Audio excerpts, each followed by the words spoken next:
Hello commandos, welcome to biometrics classes online. I am doctor Jitendra Singh. तो बेटा, अभी तक हम टाइटन क्रैश कोर्स में क्या क्या चैप्टर कवर कर चुके हैं। हम कवर कर चुके हैं ह्यूमन रिप्रोडक्शन को, हम कवर कर चुके हैं रिप्रोडक्टिव हेल्थ को, हम कवर कर चुके हैं एनिमल किंगडम को।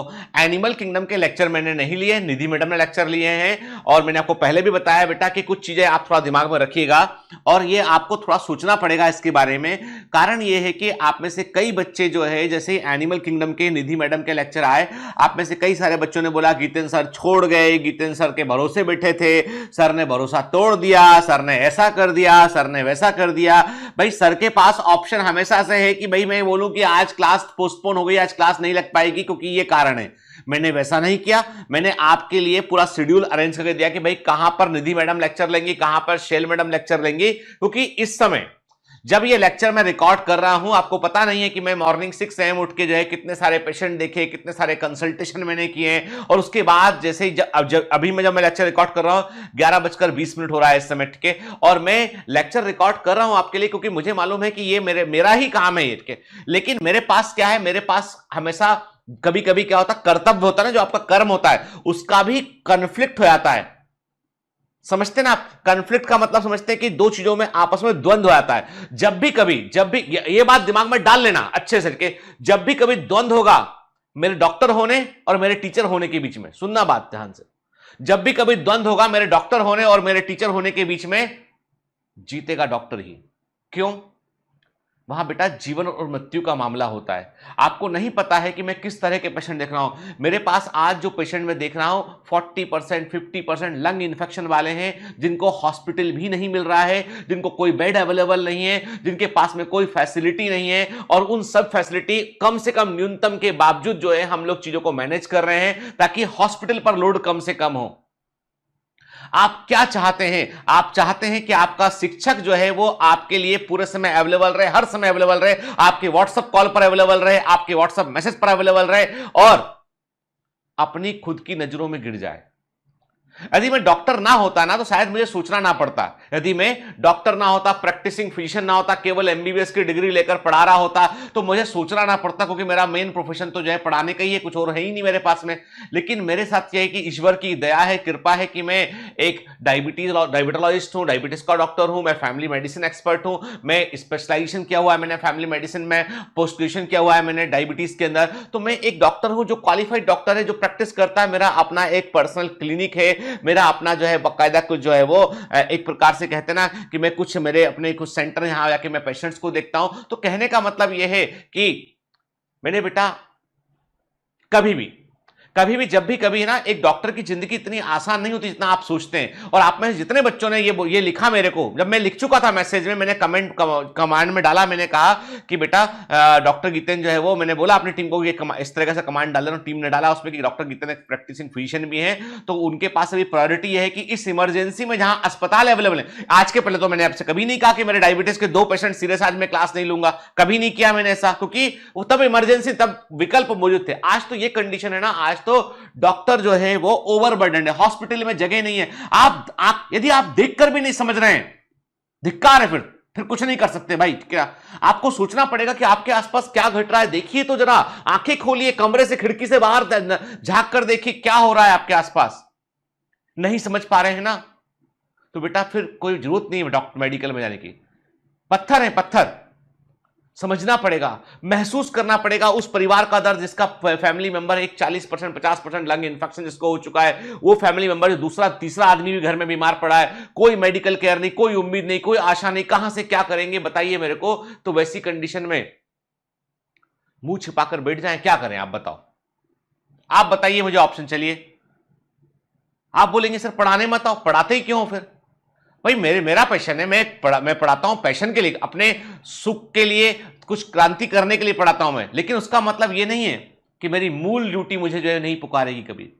मैं उस सोल्जर के समान हूं जो शांति काल में अपना पूरा काम करता है, लेकिन जब युद्ध आता है तो अपनी मां के आंचल में छिप नहीं जाता है, वो हथियार लेके वो सीमाओं पर निकल जाता है। उस सोल्जर के समान है डॉक्टर्स। उस पर भी फिर अभी हाल ही में मैंने जब ये कमेंट किया, किसी ने एक टीम को एक मैसेज डाला, उसमें लिखा है डॉक्टर्स किडनी बेच रहे हैं। अब आपका क्या कहना है डॉक्टर साहब? शर्म आती है मुझे ऐसे लोगों पर जो इस तरह की टिप्पणी करते हैं उन हेल्थ केयर वर्कर। तुम में दम है तो तुम जाओ ना 4 दिन के लिए, करो जाके सेवा। आप डॉक्टर्स को बोलते हो, बहुत गलत बात है बेटा। ये कहां से मैसेज आते हैं, यदि किडनी निकाल रहे हैं तो इतनी किडनी लगवा कौन रहा है, ये तो बता दो भाई। यदि इतनी किडनी निकाल रहे हैं लोग तो इतनी किडनी लगवा कौन रहा है, किसकी किडनी लग रही है बताइए, कहां पर ऑपरेशन हो रहा है? क्या किडनी निकाल के फ्रिज में रख ली लोगों ने? किडनी निकाल के फ्रिज में रख ली कि भाई आप 2 साल के बाद किडनी यूज करेंगे। आपको लगता है ह्यूमन ऑर्गन ऐसे होते हैं? मजाक बनाकर रख दिया है ये व्हाट्सएप यूनिवर्सिटी ने, फेसबुक ने, इन सब ने। बोलूंगा 4-5 मिनट बाद बोलूंगा, लेक्चर शुरू होगा 5 मिनट के बाद। अभी शर्म आती है ऐसे मैसेज व्हाट्सएप पे मुझे भेजने वालों पर, ऐसे मैसेज जो है वो टीम को भेजने वाले पर शर्म आती है। आप इस देश के नागरिक है ही नहीं। आप, आपको नहीं बोल रहा था, जिन जो लोग ऐसा करते हैं उनको बोल रहा हूं। शर्म आती है मुझे, बहुत शर्म आती है कि इस समय जब जो है पुलिस वाले, डॉक्टर्स अपने, कुछ नहीं है उनके पास में। क्या लगता है आपको ये सरकार क्या भर भर के कुछ दे रही है उनको? क्या लगता है आपको? लिमिटेड रिसोर्सेज में काम कर रहे हैं वो लोग, बेस्ट पॉसिबल काम कोशिश कर रहे हैं। आप सोचते हो कि वो, उनके दिल नहीं है, उनके हृदय नहीं है, वे तो लालची हैं, वे ऐसा करते हैं। शर्म आती बेटा, बहुत शर्म आती, क्योंकि दुख होता है कई बार कि इतना लोग करते हैं दिन और रात, रात के 12 बजे भी फोन अटेंड कर रहे हैं, 1 बजे ही बता रहे हैं कि काम करो, ये लगा दो, ये दवा दे दो उसको, ठीक है, वहां से वो कर, मतलब फिर सुनना ये पड़ता है डॉक्टर्स को। आम आदमी जो है ना वो, मतलब मुझे कई बार लगता है कि हमारे देश के डीएनए में कुछ फॉल्ट हो गया भाई, ठीक है ना, सोचने की प्रवृत्ति है, फॉल्ट हो गया, बदलना पड़ेगा इसको। आज दुखी था मैं, देखा मैंने, तो मैंने कहा 5 मिनट बात करूंगा जरूर आपसे, ठीक है। जब तक आत्मा के तार ना हिल जाए बेटा, नहीं हिल रहे ना तार तो जाओ यहां से। You are not belongs to the biomentors family. आप मेरे कमांडो नहीं हो सकते हैं। इतना व्यक्ति जो इतना स्वार्थी, सेल्फिश होना, वो मेरा कमांडो नहीं हो सकता है। यहां पे हम बात करते हैं आपसे कि हम पूरे जो है देश के हेल्थ केयर सिस्टम के बारे में सोचते हैं। हम सोचते हैं कि एक क्रांति का बीज यहां से लगेगा। इतने सेल्फिश लोग जो है वो कभी क्रांति का सूत्रपात नहीं कर सकते हैं। और मैं यकीन से कहता हूं, छोड़ दीजिए डॉक्टरी का, ये स्वार्थी लोगों के लिए नहीं। ये प्रोफेशन जो है वैसे लोग, आप बोलोगे अस्पताल लूट रहे हैं। अरे अस्पताल कितने कितने डॉक्टरों का अस्पताल है बताइए? बड़े कारपोरेट हॉस्पिटल तो बिजनेसमैन के जो कर रहे हैं उसकी, मतलब आप क्या सोचते मतलब मुझे शर्म आती कई बार, मुझे बुरा लगता है इस बात को लेके। चलिए छोड़ते हैं, अपने टॉपिक पाते हैं, अदरवाइज मैं गुस्सा हो जाऊंगा तो मेरा लेक्चर ये रिकॉर्ड नहीं कर पाऊंगा मैं। खैर, इतना सा बेटा, मेरा हाथ जोड़ के आपसे आग्रह है, एक चिकित्सक होने के नाते मेरी कुछ जिम्मेदारियां हैं, कुछ मेरी जो है वो कर्तव्य है। और जब भी एक चिकित्सक और एक शिक्षक में के बीच में कन्फ्लिक्ट होगा तो मुझे हमेशा, मेरे लिए हमेशा, to save someone's life is always my priority. इसीलिए मैंने हिप्पोक्रेटिक ओथ ली थी, इसीलिए मैंने जो है वो शपथ लिया था, इसीलिए मैं इस प्रोफेशन में अंदर आया था कि मुझे मेरे कर्तव्य बोध के डायलेमा में मत डालिए। मैं बिल्कुल आपके, मैंने कहा ना, आपका नुकसान मैं बिल्कुल नहीं होने दूंगा, 1% नुकसान नहीं होगा। जो फैकल्टी पढ़ा रहे हैं वो आपको, आप मेरे, मान लो कभी बहुत इमरजेंसी, अब देखिए ऐसा होता ना कि डॉक्टर्स की सरकार भी ऑर्डर निकालती है, भाई इमरजेंसी ड्यूटी सबको आना ही पड़ेगा, अभी यही करना पड़ेगा। अभी चूंकि हम लोग सीनियर फिजिशियन, तो हम लोग कंसल्टेशन में जो है राउंड्स पर वैसे काम कर लेते हैं। तो कहने का मतलब ये है बेटा कि मुझे आप जो है वो उस जिसे बोलते हैं ना कि उस डायलेमा मत डालिए जहां पर मुझे जो है वो अपने ऊपर जो है वो और अपने कमांडोज के ऊपर मुझे शर्म आने लगे। कि हम सब चाहते हैं कि गौरव, मुझे लगता है कि आप मुझे बोलते हैं ना कि सर कोई बात नहीं, वी विल एडजस्ट थी, कि आप में से कई बच्चे बोले भी इस चीज को, सच्चे कमांडो है। क्योंकि देश में देखो आप, क्या इमरजेंसी इस समय, इट इज, ये 100 साल में एक में होने वाली ये सुनामी है, समथिंग एल्स। इसको कुछ बता पाना आपको दिए। अभी भी आप अपने लोकल अखबारों में यदि आप फोटोग्राफ्स नहीं देख रहे हैं, आप देख नहीं रहे कि क्या हो रहा है शमशान घाटों के अंदर, कितनी भीड़ लगी हुई है। पत्थर दिल है बेटा, कुछ नहीं हो सकता अटके। बहुत दुख होता है मुझे देख के, कैसे नागरिक देश में बड़े में रहेंगे, ऐसे बच्चे बड़े होंगे तो क्या करेंगे। ये संवेदनशील बनिए, सीखिए, जानिए, अच्छा इंसान पहले बनिए बेटा। डॉक्टर बना तो सेकेंडरी बात है, पहले अच्छा इंसान बनिए। खैर छोड़ते हैं, अब अपने मुद्दे पे आते हैं। 10 मिनट मेरा खराब किया आप लोगों ने। तो कहने का मतलब यह है कि आपका टाइटन क्रैश कोर्स में आपका बिल्कुल नुकसान नहीं होगा बेटा।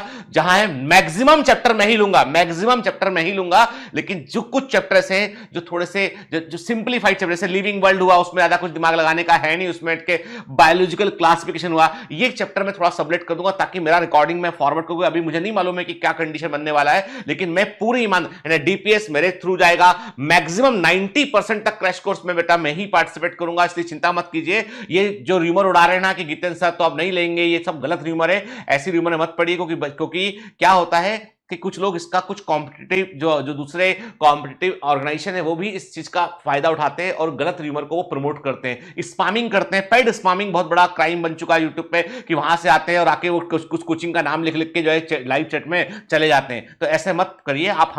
हम लोगों के इथिक्स में ये शामिल नहीं है बेटा। हम लोग इथिकल लोग हैं, हम लोग जो है वो नैतिक मूल्यों को साथ लेकर चलने वाले लोग हैं। हमारे लिए सिर्फ सफलता मायने नहीं रखाती है, हमारे लिए सफलता के साथ में जो है वो आपकी मोरल वैल्यूज जो है वो भी हमारे लिए बहुत मायने रखाती है। तो इसलिए प्लीज अपनी मतलब मेरे को ऐसा सोचने में मजबूर मत कीजिए कि जो मैंने इतना खून पसीना लगाया इस ऑर्गेनाइजेशन में तो ये व्यर्थ गया, ऐसा नहीं होना चाहिए बेटा, है ना। ठीक है, चलो वापस लौट के आते हैं। ठीक है, पूरे जोश के साथ में सारी बातों को भूलते हुए, इधर 10 मिनट की बातें की गई है। जो लोग काट काट के डालते हैं ना, आप वीडियो को डाल देना बेटा, इसको कोई दिक्कत नहीं। सबको पता चलना चाहिए कि एक्चुअली में इस समय हमें डॉक्टर को सपोर्ट करना है, हॉस्पिटल्स को सपोर्ट करना है, उनको क्रिटिसाइज करने के बजाय। इस समय हमें अस्पतालों को दोष नहीं देना है, डॉक्टरों को दोष नहीं देना है, उनकी हेल्प करना है हमको। समझ गए, ये नेशनल इमरजेंसी का टाइम है बेटा। ठीक है, चलिए तो आज हमारा जो चैप्टर है वो है principle of inheritance and variations के। मतलब हम बात करेंगे बेटा जो है वो वंशागति और विभिन्नताओं के सिद्धांतों पर बात करेंगे। जो चैप्टर है this is one of the very very important chapter, बड़ा महत्वपूर्ण चैप्टर है ये बेटा, 12th क्लास एनसीईआरटी का है। और इस बार क्रैश कोर्स में क्या हो रहा है कि हम ऐसे चैप्टर का सीक्वेंस ले रहे हैं कि मोर इंपॉर्टेंट चैप्टर, फिर 10 के बाद हम एक थ्योरेटिकल चैप्टर ले रहे हैं ताकि कि आप आसानी से उसके बीच सामंजस्य बैठा सके आपके। तो जो सीक्वेंस लिया जा रहा है वो इस प्रकार से लिया जा रहा है कि आपके मैक्सिमम क्वेश्चन जो है एज सुन एज पॉसिबल आप कवर करने लगे। ठीक है, अब सबसे बड़ी बात है कि principle of inheritance and variation chapter में हम क्या पढ़ेंगे।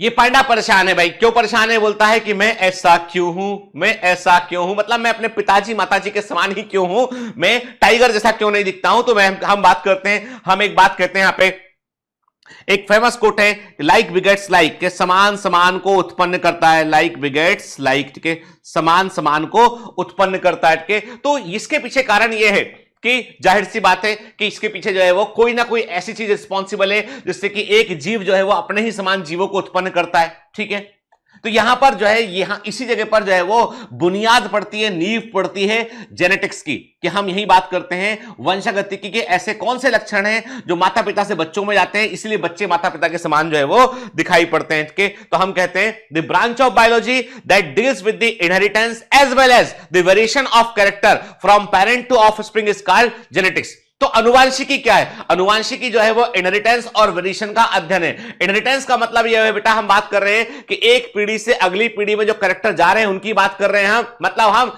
हेरिडिटी की बात कर रहे हैं, वंशागति की बात कर रहे हैं। तो हम किसकी बात कर रहे हैं बेटा? हम बात कर रहे हैं यहां पर, हम जो बात कर रहे हैं बात कर रहे हैं हम हेरिडिटी की बात कर रहे हैं यहां पे हम। ठीक है, ठीक है, वंशागति की बात करते हैं विभिन्नता। वंशागति हेरिडिटी बोले तो हम बोलते हैं कि ये रिप्रेजेंट करता है सिमिलर कैरेक्टर को, और वेरिएशन रिप्रेजेंट करता है डिसिमिलरिटी को। यानी हम अपने माता पिता के समान दिखते हैं लेकिन उनकी हूबहू कॉपी नहीं है, we are not carbon copy to them. यानी होता ये कि हम में कई कैरेक्टर उनके समान होते हैं, कुछ कैरेक्टर अलग भी होते हैं। तो जो जेनेटिक्स है it is a broader branch के, जेनेटिक्स में हम हेरिडिटी या इनहेरिटेंस को भी स्टडी करते हैं और वेरिएशन को भी स्टडी करते हैं। तो हम कहते हैं study of inheritance and variation, study of heredity and variation को हम क्या बोलते हैं? जेनेटिक्स कहते हैं, अनुवांशिकी कहते हैं। क्लियर? और अब आपके जो इंटरेक्टिव की नोट्स हैं उनमें भी ध्यान रखिएगा बेटा, आप उनमें भी आपको सही जगह पे इंफॉर्मेशन भरनी है। ठीक है, इंटरेक्टिव की नोट्स को जो है जब मैं आपको यदि भरने में कोई आंसर नहीं मिलता है तो please refer your NCERT, please watch lecture carefully. आप लेक्चर को केयरफुली देखोगे तो मोस्ट ऑफ द पॉइंट आप फिल कर पाओगे, एनसीईआरटी की हेल्प लोगे मोस्ट ऑफ द पॉइंट आप खुद से फिल कर पाओगे और आपको बड़ा मजा आएगा क्योंकि उससे एक बार में चीजें आपको याद हो जाएंगी। ठीक है, अब कोई पूछता है कि प्रथम अनुवांशिक वैज्ञानिक कौन थे? तो वो थे ग्रेगर जॉन मेंडल। कौन थे? ग्रेगर जॉन मेंडल थे। के फादर ऑफ साइटोजेनेटिक्स कौन थे? TH. Morgan, Thomas Hunt Morgan father of cytogenetics कहलाते हैं। के क्लियर? कुछ चीजें मुंह याद हमको होना चाहिए बेटा। ठीक है, फिर हम बात करते हैं अब इनहेरिटेंस का मतलब क्या? यहाँ पे inheritance is the process by which characters are passed from parent to the progeny, it is the basis of heredity.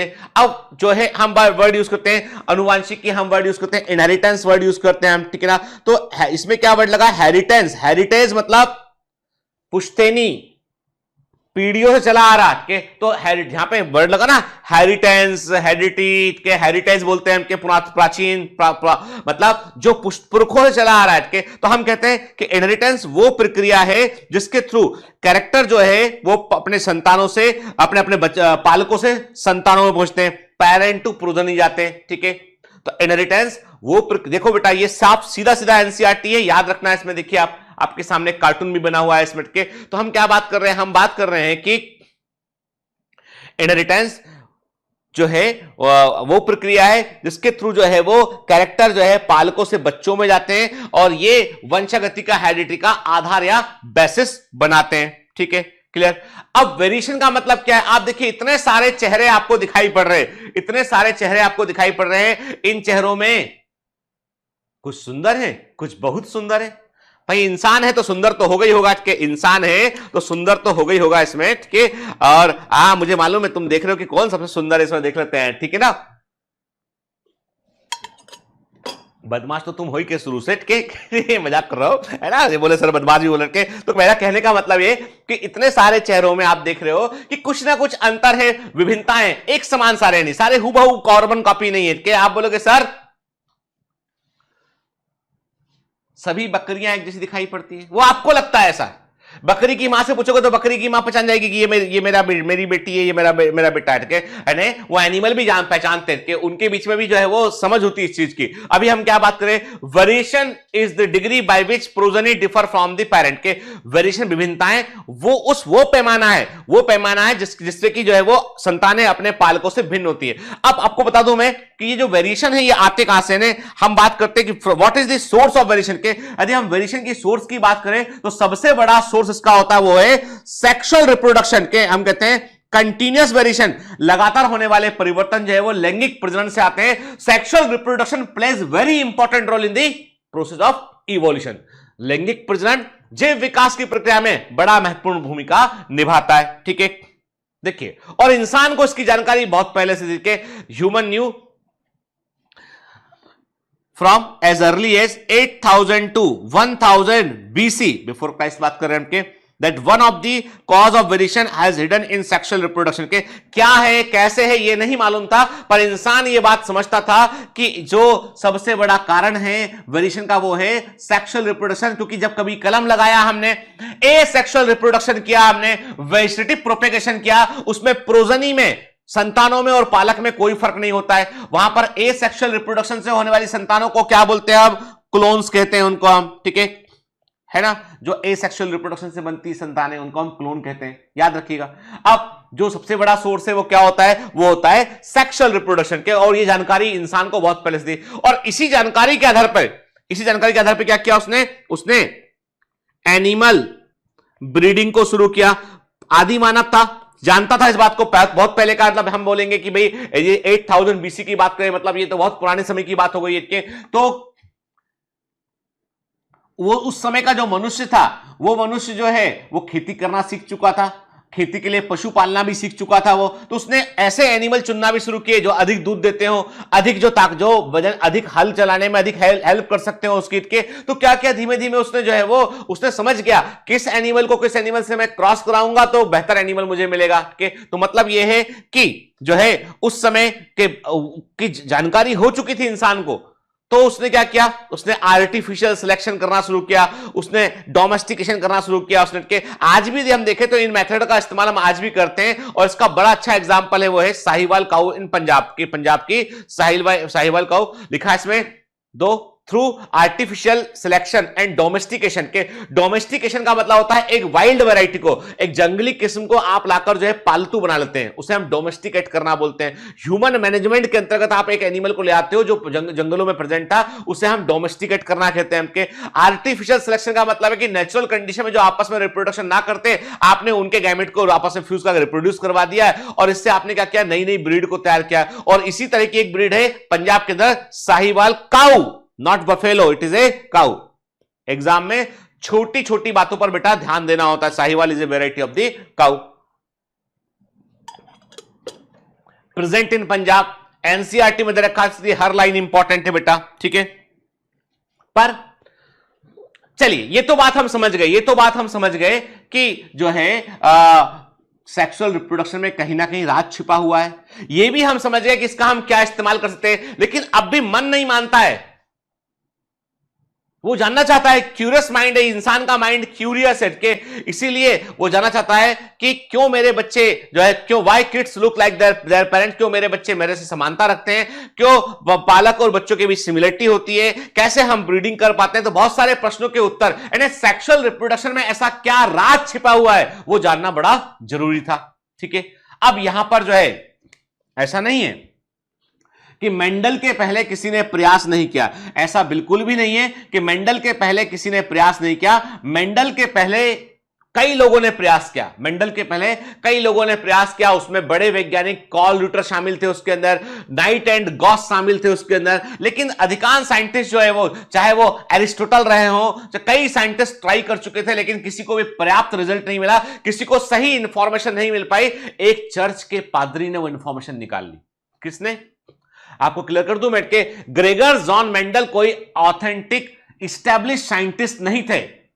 और सबसे बड़े दुर्भाग्य की बात तो यह है कि जब तक वो जीवित रहे किसी ने उनको वैज्ञानिक ही नहीं माना, किसी ने उनको साइंटिस्ट ही नहीं माना। उन्हें खुद को नहीं मालूम है कि मेंडल खुद कितने बड़े थे। सोचो कितनी बड़ी विडंबना है कि एक आदमी जो इतना बड़ा खोज कर गया, जेनेटिक्स का आधार पूरा बता गया, उसको खुद को मालूम नहीं चला उसके जीवन काल में कि वो क्या खोज लिया है और ये क्या रोल प्ले करेगा आने वाले समय में।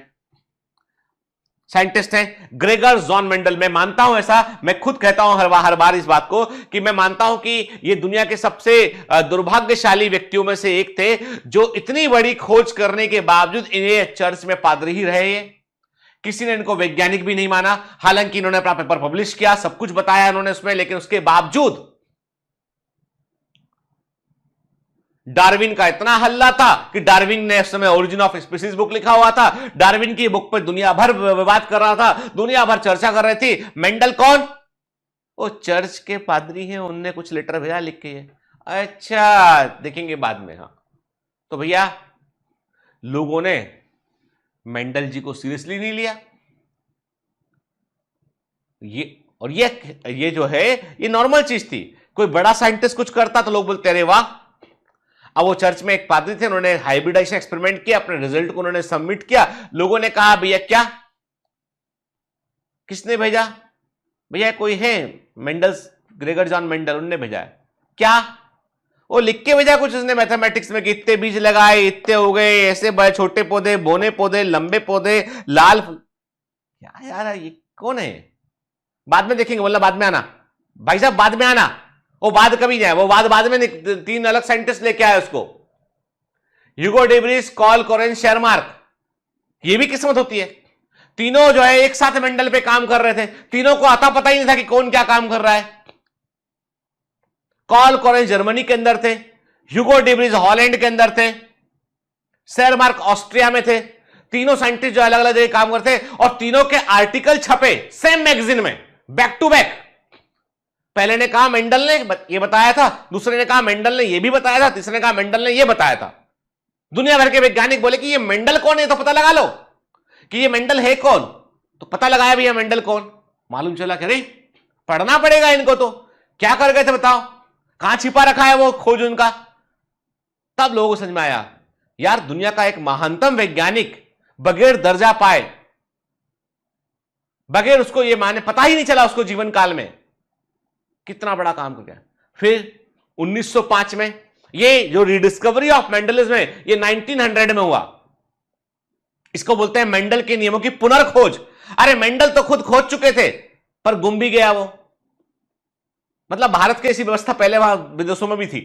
फिर रिडिस्कवरी हुआ, ह्यूगो डेब्रिस, कार्ल कोरेन, शेरमार्क, इन्होंने पुनर्खोज की। फिर 1905 में बैटसन, एक बड़े जेनेटिशियन थे बैटसन ने तमाम साइंटिस्ट को बैठा के सामने, चलो बैठो क्लास में, हम तुमको बताते हैं। He announce Mendel's works in England, कि भैया एक जमाना था जब मेंडल नाम के एक पादरी हुआ करते थे, वो इतना महान काम कर गए जो तुम्हारे हमारे लिए चाबी दे गए वो जेनेटिक्स की। पहले कोई नहीं खोल पाया उस ताले को, जिसको मेंडल ने खोल दिया। तो कई बार ऐसा होता है कि प्रतिभा को पर्याप्त मूल्य नहीं मिल पाता है। लेकिन मैंने कहा ना, ऊष्मा गतिकी के नियम काम करते हैं। एक दिन आपने जो ऊर्जा लगाई है, मानता हूं मैं मेंडल को उसका सुख मिलना चाहिए था इस चीज का, मेंडल को भी एक जो है वो वैज्ञानिक का दर्जा मिलना चाहिए था, मानता हूं ये दुर्भाग्य है, लेकिन मैं ये भी कहता हूं मेंडल अमर हो गए। आज हम बात कर रहे हैं मेंडल की इतने सालों के बाद के, इनका जो जीवन काल है मैंने कहा 20 जुलाई 1822 6 जनवरी 1884, ठीक है ना। ठीक, अब ग्रेगर जॉन मेंडल ने किया क्या है सर, क्या ऐसा क्या कर दिया है इन्होंने के, तो ग्रेगर जॉन मेंडल ने कोई यूट्यूब चैनल नहीं खोला था, उन्होंने जो है वो हाइब्रिडाइजेशन एक्सपेरिमेंट के करके ही कंडक्टेड। अब ध्यान रखना बेटा, कुछ बड़े इंपॉर्टेंट यहां पे डिटेल्स निकल के सामने आते हैं कि ग्रेगर जॉन मेंडल ने क्या किया, उन्होंने जो है वो हाइब्रिडाइजेशन एक्सपेरिमेंट किए, संकरण प्रयोग किए, ठीक है। अब इन संकरण प्रयोगों में क्या होता है बेटा, हम जो है दो डिफरेंट ब्रीड को लेते हैं, उनको आपस में क्रॉस करते हैं, यानी हम क्या करते हैं कि इन जो है एक प्लांट का फ्लावर लिया, दूसरे प्लांट का फ्लावर लिया, एक का मेल पार्ट लिया उस फ्लावर से, दूसरे के फीमेल पार्ट पे उसको हम पॉलिनेट करते हैं, ठीक है ना। इस दौरान हमें जो है दो इंपॉर्टेंट काम करने पड़ते हैं। पहला इंपॉर्टेंट काम करना पड़ता है कि जो फ्लावर है, जिस फ्लावर में हमें क्रॉस पॉलिनेशन करना है, जिस फ्लावर में हमको पर परागण करना है, जिसमें हमको हाइब्रिडाइजेशन करना है, उस फ्लावर का मेल पार्ट को काटकर बाहर कर देंगे ताकि वो खुद से सेल्फ पॉलिनेट ना कर ले, ताकि वो खुद से स्वपरागित ना कर ले, तो उसका मेल पार्ट काट के बाहर कर देंगे। अब फ्लावर के अंदर मेल पार्ट क्या होता है, स्टेमेन, क्या होता है, स्टेमेन होता है बेटा, ठीक है, ठीक है। फीमेल पार्ट क्या होता है इसका, कार्पल, है ना। एंड्रोशियम को बनाने वाली यूनिट होती है स्टेमेन, और गाइनोशियम को बनाने वाली यूनिट होती है कार्पल। के gynoecium is the female structure, stamen is the male structure, तो स्टेमेन काट के अलग कर देंगे। इस प्रोसेस को बोलते हैं हम इमैस्कुलेशन। इसे क्या बोलते हैं, इसे बोलते हैं हम इमैस्कुलेशन कहते हैं। इसके लिए हम क्या वर्ड यूज करते हैं, इसके लिए हम इमैस्कुलेशन वर्ड का हम इस्तेमाल करते हैं। इसको हम बोलते हैं बेटा इमैस्कुलेशन बोलते हैं इसको हम, के मतलब मैस्कुलाइन मतलब मेल कैरेक्टर को निकाल देना, के उसे हम क्या बोलते हैं, उसके लिए वर्ड यूज करते हैं हम इमैस्कुलेशन, ठीक है।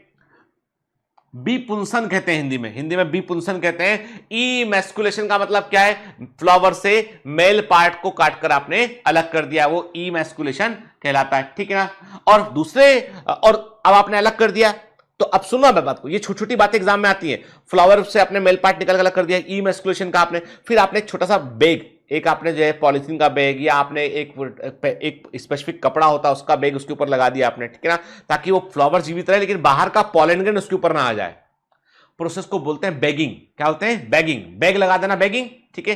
फिर दूसरा फ्लावर जिससे पॉलिनेट करना है, उसका मेल पार्ट लिया हमने, पॉलन ग्रेन्स को लिया हमने, और इसके ऊपर लाके हमने बैग हटाया, छिड़क दिया और फिर से बैग लगा दिया, ताकि जब तक पॉलिनेशन हो जाए उसका, फिर बाद में हटा देंगे, फ्लावर ग्रो करेगा। तो that is the method of the cross pollination के। इन्होंने ऐसे ही हाइब्रिडाइजेशन एक्सपेरिमेंट किए, किस पर किए इन्होंने, गार्डन पी पे किए। ये एग्जाम का क्वेश्चन है, क्या किया, हाइब्रिडाइजेशन एक्सपेरिमेंट किए, किस पर किए, गार्डन पी। गार्डन पी का साइंटिफिक नेम क्या होता है, Pisum sativum is the scientific name, ठीक है। इन्होंने इस पर प्रयोग किया, Pisum sativum is the scientific name. कब से कब तक प्रयोग किए, ये भी एग्जाम का क्वेश्चन है, एमसीक्यू एग्जाम का होता है, कब से कब तक किए, 7 ईयर्स, 7 साल प्रयोग किया इन्होंने, 1856 से 1863 तक किया उन्होंने। और इसके आधार पर उन्होंने जो है वो वंशागति के नियम बतलाए कि जीवित जीवों में इनहेरिटेंस या वंशागति किस प्रकार से होती है, इसको उन्होंने बतलाया। यकीन मानिए बेटा, छोटा सा पैराग्राफ है पर इससे 3-4 एमसीक्यू बनते हैं, ठीक है, इंपॉर्टेंट हिस्सा है बेटा, ठीक है ना। अब मेंडल जो है वो ऐसा कहते हैं कि पहली बार कोई ऐसे साइंटिस्ट थे, अब आप में से कई बच्चे क्या होते हैं, क्या बोलते हैं मैसेज करते हैं, sir I am very good in biology and I am too good in chemistry but I am very bad in physics. तो भैया ऐसा है, पूछ लो एनटीए वालों से, वो पेपर में यदि आपका फिजिक्स में स्कोर अच्छा नहीं है ना, तो सिलेक्ट होने में बेटा बहुत दिक्कत हो सकता है, ठीक है। कट ऑफ देखो कहां कहां पहुंच रहा है, तो फिजिक्स को अवॉइड नहीं कर सकते बच्चे, है ना बेटा, फिजिक्स को अवॉइड आपको नहीं करना है। फिजिक्स जो है वो चाबी है ना, आपको करना पड़े। बायोलॉजी आपको दिलाएगा गुड रैंक, जितना अच्छा स्कोर बायोलॉजी में करोगे उतना अच्छा रैंक आएगा। केमिस्ट्री जितना अच्छा करोगे आप, सिलेक्शन को उतना पक्का करेगा वो। लेकिन सिलेक्शन नहीं करवाने वाला सब्जेक्ट कौन सा है? फिजिक्स। वो बोल देगा पहले कि देखो मैं तो हुई नहीं के लिए कि मैं वो हूं, तुमको रोकेगा, तुम्हारा विजय रथ रोक देगा। केमिस्ट्री पढ़ रहे हो, आपका रथ चल रहा है, टिबड़िक टिबड़िक टिबड़िक, समझ रहे ना, ऐसे ही चलता है ना रथ के, आप दौड़े जा रहे कि बायोलॉजी का झंडा ला के कि भैया हमारे साथ तो गितिन सर है, हम तो बायोलॉजी करके, केमिस्ट्री में संजय सर बैठ के, फिजिक्स में अमर सर ने पैर लगा दिया, रुको, जब तक तुम नहीं पढ़ोगे फिजिक्स काम नहीं बनेगा। तो भैया ऐसा नहीं है, अमर सर पढ़ा आपको सिलेक्ट करवाना चाहते हैं, वो कहते हैं थोड़ा सा दिमाग लाके पढ़ लो भाई, फिजिक्स, बेसिक मैथमेटिक्स पढ़ा दिया उन्होंने, यूनिट्स एंड मेजरमेंट पढ़ा रहे दिया उन्होंने। अरे भाई और क्या करे आदमी, तुमको दिमाग तो अब 2 और 2 को जोड़ के 4 बनाना, तुमको वो तो सीखना ही पड़ेगा ना बेटा, डरो ना। तो बायोलॉजिस्ट के दिमाग में, जो बायोलॉजी लेते ही बच्चे के दिमाग में आता है कि मैथ से मेरा पीछा छूटा, मतलब सदियों से कोई इंतजार था, 20 साल से मैं तुम्हारा इंतजार कर रही थी, आखिर तुम आ ही गए। देखा वो पुरानी हॉरर मूवी में होता है कि वो बड़ा किला होता है, किले में जब हीरो अंदर जाता है अंदर के तो आ जाते, हा आखिर तुम आ ही गए। तो ऐसा है, फिजिक्स भी यही कहता है। मैथमेटिक्स जो है तुम उसको छोड़ के भागे थे, 10th क्लास के बाद तुमने कहा कि अब तो 11th में आप बड़ी मुश्किल से घसटते रगड़ते हुए 9th और 10th में हमने मैथ्स में करके कुछ करके टिंग करके पास हो गए, अब हम आ गए 11th में, अब चलो पीछे छुटा इस मैथमेटिक्स से। नहीं, जैसे फिजिक्स के अंदर पहुंचे मैथ्स हंस दिया कहां जाओगे भाई छोड़ के हमको, ऐसे नहीं छूटेगा, ये जन्मों जन्मों का बंधन है, ठीक है, हम साथ साथ हैं, ठीक है, तो जन्मों के साथ ही हम साथ साथ हैं, तो छोड़ेगा नहीं भाई, है ना। इसलिए फिजिक्स पढ़ लिया करो ना, मैथमेटिक्स काम का है। और ये बताया था मेंडल ने, मैं तो बता दिया शब्दों में से, शब्दों में पूरा बता दिया। मेंडल ने जो है अपना जो भी हाइब्रिडेशन एक्सपेरिमेंट किया, उसको उन्होंने बाकायदा सिस्टमैटिक तरीके से उन्होंने उसका मैथमेटिकल प्रेजेंटेशन दिया। उसका पहली बार हुआ था कि कोई बायोलॉजिस्ट जो है वो इतने अच्छे से मैथमेटिकल फॉर्मूले, डेरिवेशन, रेशियो निकाल के प्रोवाइड कर रहा था कि भैया देखो ऐसा किया तो ये रेशियो आया, ये किया तो ये रेशियो आया। समझ गए, बातें सही थी, लेकिन मुद्दा वही था कि ये बाकी बायोलॉजिस्ट को लगा फिजिक्स कि मैथ्स क्या बता रहा है यार, बताना आखिर तुम कहना क्या चाहते हो भाई। तो बात इतनी सी थी कि मेंडल की बात को लोग समझ भी नहीं पाए, लेकिन मेंडल ने जो बातें कही वो बिल्कुल एक्यूरेसी के फॉर्म में की। मैथ्स याद रखना, बायोलॉजी बोल देगा, जिसे मैं हूं, मुझसे पूछोगे मैं बोल दूंगा सर आपने तो बताया थे, बोलूंगा exceptions is always there, biology is the science of life, यहां पर अपवाद बेटा मिल सकते हैं। आप चुप हो जाओगे। फिर मैंने कुछ कहा कि ऐसा होता है, आपने कहा सर उसमें तो ऐसा होता है, मैंने कहा बेटा एक्सेप्शन, पर गणित बोलता है जो मैं बोल दिया बस मैं बोल दिया। मैथमेटिक्स कहता है नहीं भैया कोई एक्सेप्शन फैक्सेप्शन नहीं, हम बिल्कुल नहीं मानते, हम इतना बोलते हैं प्रोबेबिलिटी होती है तो इतनी होती है, कोई एक्सेप्शन नहीं। मैथ्स वो मानने को तैयार ही नहीं है, वो कहता जो है सो है। वो बहुत इंपॉर्टेंट है, मैथ्स ना होता तो सीटी स्कैन मशीन ना होती, फिजिक्स ना होता तो सीटी स्कैन मशीन ना होती, मैथ्स ना होता तो एमआरआई ना होता, मैथ्स ना होता तो फिजिक्स ना होता तो एमआरआई ना काम करता, मैथ्स फिजिक्स ना होता तो ये सिंपल सी दिखने वाली चीज ये भी काम ना करती। ये फिजिक्स से पूरा, मैथमेटिक्स से नंबर क्या लगेगा लेंस का, मैथमेटिक्स से लेंस कैसे काम करेगा, इमेज कहां बनेगी, फिजिक्स से। किधर बायोलॉजी बता, किधर बायोलॉजी, बायोलॉजी तो आंख के अंदर है, पर काम तो ये कर रहा है। आई बात समझ में, तो भागना नहीं फिजिक्स से, मैथ से। मैथ्स के सामने आके खड़े हो जाना, देखा नहीं वो उस डॉग के समान है फिजिक्स, जिसको देख के भागोगे तो कुत्ता भी पीछे पड़ जाएगा, वो करके पलट के खड़े जाओगे एकदम तो कुत्ता रुक जाएगा एकदम, कह रहे ये तो लड़ने तैयार हो गया बराबरी से। फिजिक्स भी ऐसा, जितना भागोगे फिजिक्स से उतना भगाएगा वो, पलट के जाओगे तो रुक जाएगा। चलो अभी लुट के आते हैं वापस, है ना। अभी during Mendel's investigations into inheritance pattern, it was the first time that statistical analysis, सांख्यिकी के आंकड़े दिए गए, मैथमेटिकल लॉजिक को इस्तेमाल किया गया था बायोलॉजी का। अब ये एक पॉसिबल क्वेश्चन है, एक एमसीक्यू बेटा एग्जाम में आ सकता है आपको, के बिल्कुल इंपॉर्टेंट है, मैं कह रहा हूं बेटा आपसे याद, एकदम अटेंटिव रहिएगा, याद रखिएगा इसको, ठीक है, ठीक है ना। चलिए आगे बढ़ते हैं। फिर क्या किया इन्होंने इनके प्रयोग में, अब देखो इनके एक्सपेरिमेंट की खास बात ये थी, एक तो मैथमेटिकल लॉजिक यूज इस्तेमाल किया उन्होंने। दूसरा क्या किया उन्होंने, लार्ज बड़े सैंपलिंग साइज को लिया उन्होंने, और ये सैंपलिंग साइज जो थे, जब जितना बड़ा सैंपलिंग साइज लोगे ना आप, तो उतना आपको बेहतर है। आप क्या करोगे तब जो आपके जो होती है ना, हम कहते हैं इसको कि ऐसी एरर थ्रू द सिलेक्शन, यानी आपने क्या किया, कुछ लिया आपने और आपने, फॉर एग्जांपल कि इमेजिन करते हैं हम, ऐसे ऐसे बोलेंगे, समझाता हूं इसको चीज को बेटा मैं, कि एक बड़ा सा बैग है, उस बड़े बैग में क्या है कि आपके जो होते हैं ना, आपने वो देखा वो अपना बॉल्स, हम गेंद, आपने उसमें जो है वो 50 येलो बॉल डाल रखी है, 10 आपने रेड बॉल डाली उसमें आपने, ठीक है। अब बैग में बॉल को मिक्स कर लिया आपने, ठीक है, फॉर एग्जाम्पल। अब आपने एक बार हाथ डाला और आपने देखा कि उसमें से केवल येलो बॉल बाहर निकल के आई, तो आपने क्या बोला, इस पूरे बैग में येलो बॉल प्रेजेंट है, क्योंकि आपने 50 बॉल येलो थी, 10 रेड थी, मिक्स कर दिया। आपने छोटा सैंपल लिया, आपने 5 बॉल निकाली और मान लो पांचों येलो आ गई, तो आप क्या बोलोगे, इस बैग के अंदर तो येलो बॉल प्रेजेंट है, जबकि उसमें तो रेड बॉल भी थी, पर वो देखे नहीं आप।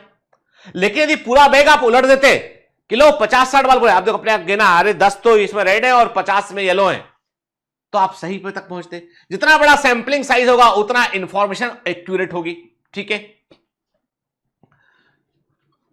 जो वैक्सीन लग रही है इस समय, उसमें भी कहते हैं जितनी अधिक वैक्सीन लग रही है उसके उतने अधिक इफेक्ट हमको मालूम चल रहा है कि पॉपुलेशन में किस किस प्रकार से लोग इसको वैक्सीन को लेकर जो है वो किस प्रकार से जो है इम्यूनिटी डेवलप हो रही है। बड़ा डेटा सामने आएगा तो ज्यादा रिलायबल डेटा होगा वो, ठीक है। फिर आगे बढ़ते हैं। अब Mendel investigated characters in the garden pea plant that were manifested. अब देखो सिंपल, मेंडल ने क्या किया, मेंडल ने जो कैरेक्टर, जो मेंडल ने क्या किया, मेंडल ने garden pea plant Pisum sativum में क्या किया, जो कैरेक्टर्स लिए उन्होंने वो अपोजिंग ट्रेट थे। मतलब उन्होंने क्या किया, उन्होंने अपोजिंग ट्रेट, जैसे मान लो उन्होंने एक प्लांट टॉल लिया तो दूसरा प्लांट उन्होंने क्या लिया, ड्वार्फ लिया, ठीक है। एक प्लांट में उन्होंने लिया येलो सीड है, येलो सीड है, दूसरे में ग्रीन सीड है, ठीक है, ग्रीन पोड है, हरी फली है, तो येलो पीली फली है। तो ऐसे उन्होंने कंट्रास्टिंग कैरेक्टर लिए उन्होंने जब भी कभी प्लांट को क्रॉस किया उन्होंने तो कंट्रास्टिंग कैरेक्टर लिया, जिससे कि वो समझ पाए कि कौन सा कैरेक्टर किस कैरेक्टर के ऊपर असर डाल रहा है, क्या असर पड़ रहा है। तो अनुवांशिक को समझने के लिए उन्होंने क्या किया, सबसे पहले कंट्रास्टिंग कैरेक्टर को चुना उन्होंने। ऐसे कैरेक्टर जो कंफ्यूजिंग थे, ऐसे कैरेक्टर जो इंटरमीडिएट थे, वो नहीं चुने उन्होंने, वो लिए ही नहीं उन्होंने वही कैरेक्टर लिए जो कंट्रास्टिंग कैरेक्टर थे, ठीक है। हम कहते हैं कि इससे क्या हुआ, वो जो है this allow him to set up a basic framework of rules to governing inheritance के। इन्होंने क्या किया कि जैसे ही उन्होंने कंट्रास्टिंग कैरेक्टर को चुना तो यहां से वो शुरुआत कर चुके थे कुछ सर्टेन रूल्स की कि भाई हमको यदि क्रॉस करना है तो उन्होंने कहा देखो, whenever we cross to pure line character with opposite trait, जब कभी हम दो शुद्ध नस्ल वाले पौधों को जिनमें विपरीत लक्षणों को क्रॉस करते हैं तो पहली पीढ़ी में हमको ये मिलता है, अगली पीढ़ी में हमको ये मिलता है। ये बताने के लिए उन्होंने क्या किया कि चुना किसको, यानी किसके बीच हाइब्रिडेशन कराया आपने, दो कंट्रास्टिंग कैरेक्टर वाले प्लांट के बीच में आपने हाइब्रिडेशन कराया। तो उन्होंने क्या किया, ये बेसिक फ्रेमवर्क तैयार कर दिया मेंडल ने उसका, ठीक है। Mendel conducted artificial pollination, cross pollination, तो मैंने आपको बताया बेटा कि कई सारे true breeding plant. True breeding plant का मतलब क्या होता है बेटा, इसका मतलब होता है ऐसे प्लांट जो अपने ही समान प्लांट को प्रोड्यूस करते हैं। यदि सेल्फिंग कराया जाए तो उनमें कैरेक्टर में वेरिएशन देखने नहीं मिलेगा, ऐसे प्लांट को ट्रू ब्रीडिंग प्लांट कहते हैं। जो प्योर टॉल प्लांट है वो केवल टॉल प्लांट ही प्रोड्यूस कर रहा है, ड्वार्फ प्लांट है वो केवल ड्वार्फ प्लांट ही प्रोड्यूस कर रहा है, कोई अंतर नहीं आ रहा प्रोजनी में, तो वो प्योर लाइन प्योर ब्रीडिंग कहलाते हैं, ठीक है, ट्रू ब्रीडिंग प्लांट कहलाते हैं। मैंने बताया इन्होंने क्या किया। अब देखो ये आप जो देख रहे हो मेथड क्या है, क्या किया हुआ इसमें, ये इमेस्कुलेशन के बाद बेटा बैगिंग किया हुआ है, ठीक है। ये क्या किया हुआ इन्होंने इसमें, हम इमेज में देख रहे हैं, ये हमको दिखाई पड़ रहा है बैगिंग, ठीक है ना, देखो बैग लगा दिया ना इसमें, ठीक है। इसके पहले क्या किया होगा, मेल पार्ट निकाल के अलग कर दिया होगा, तो क्या बोलते हैं उसको, बोलते हैं हम इमेस्कुलेशन कहते हैं, है ना। तो a true breeding line is one that having undergone continuous self pollination, ऐसा प्लांट जिसको लगातार सेल्फिंग कराते हैं, स्वपरागण कराते हैं, बाहर से कोई कैरेक्टर नहीं आने देते, उसमें जो है संतानें बनती है, उसमें स्टेबल है, उसमें एक ही संतान है। टॉल प्लांट है प्योर, अब उसके लिए क्या वर्ड यूज करते हैं, ट्रू ब्रीडिंग के लिए हम प्योर लाइन भी बोलते हैं, इसको हम प्योर लाइन भी कहते हैं, इसको हम प्योर टॉल प्लांट को क्रॉस कराया आपने, सेल्फिंग कराया, टॉल टॉल टॉल टॉल, हर पीढ़ी में टॉल प्लांट ही मिलेंगे, ड्वार्फ है ड्वार्फ ही मिलेंगे, ये प्योर लाइन हो गया बेटा, ठीक है। फिर अब मेंडल ने क्या किया, मेंडल ने, ध्यान से बात सुनिएगा बेटा, ठीक है। मेंडल ने 7 पेयर ऑफ कैरेक्टर को चुना, 7 पेयर ऑफ कंट्रास्टिंग। हे, माफ कीजिए बीच में डिस्टर्ब करने के लिए। तो कैसा लगा आपको ये लेक्चर? अच्छा लगा तो चलो चैनल सब्सक्राइब करते हैं और बेल आइकन प्रेस करते हैं। औरों तक पहुंचाने में हमारी मदद कीजिए, शेयर कीजिए और सब्सक्राइब कीजिए, क्योंकि बायो मेंटर्स आपका अपना परिवार है। बाय बाय, चलो कंटिन्यू करते हैं।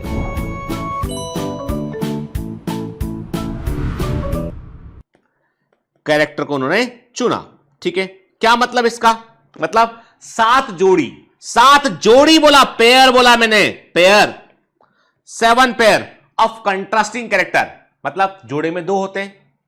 फॉर एग्जाम्पल फ्लावर है तो red flower, white flower, height of plant है, लेंथ ऑफ प्लांट है, tall and dwarf, colour of seed है yellow seed, green seed, shape of seed है राउंड सीड, रिंकल सीड, जोड़े में लक्षण लिया 7 जोड़े। अब जब आप टॉल को ड्वार्फ से प्लांट क्रॉस करोगे तो एक प्लांट टॉल चाहिए आपको, एक ड्वार्फ चाहिए आपको, चाहिए ना बेटा? एक रेड फ्लावर का चाहिए तो एक व्हाइट फ्लावर का प्लांट चाहिए ना बेटा? तो 7 पेयर मतलब 14 ट्रू ब्रीडिंग प्लांट चाहिए पड़ेंगे आपको मेंडलिज्म को समझने के लिए। तो क्या किया इन्होंने यहां पर जो है Mendel selected 14 true breeding pea plant varieties as pair which were similar except for one character of with contrasting trait, ठीक है। अब ये क्या था बेटा? वेरी वेरी इंपॉर्टेंट, याद रखना है हमको, ठीक है बेटा। हम बिल्कुल एनसीईआरटी का कोई पॉइंट नहीं छोड़ रहे बेटा, हम जो है वो जेनेटिक्स को बिल्कुल वर्ड टू वर्ड समझने की कोशिश कर रहे हैं। और देखो इस लेक्चर को बांचना नहीं, केवल कि मैंने बांच दिया, आपने सुन लिया, बात करता, ये क्वेश्चन भी करना है इस पर हमको, ठीक है ना। एंड ये वो हिस्सा है बेटा जहां पर आपको थोड़ा प्रैक्टिस करना पड़ेगा। Genetics is the one of the very important portion, ठीक है ना। क्लियर? मैं लेक्चर के शुरू में आप लोगों से बहुत कुछ बोल दिया हूं, डाटा मैंने कई लोगों को, मुझे मालूम बेटा प्रेम है वो, कि मेरे आपके बीच में एक प्रेम है कि आप मुझे एक भी दिन जो है वो मतलब मुझे मिस करते हैं।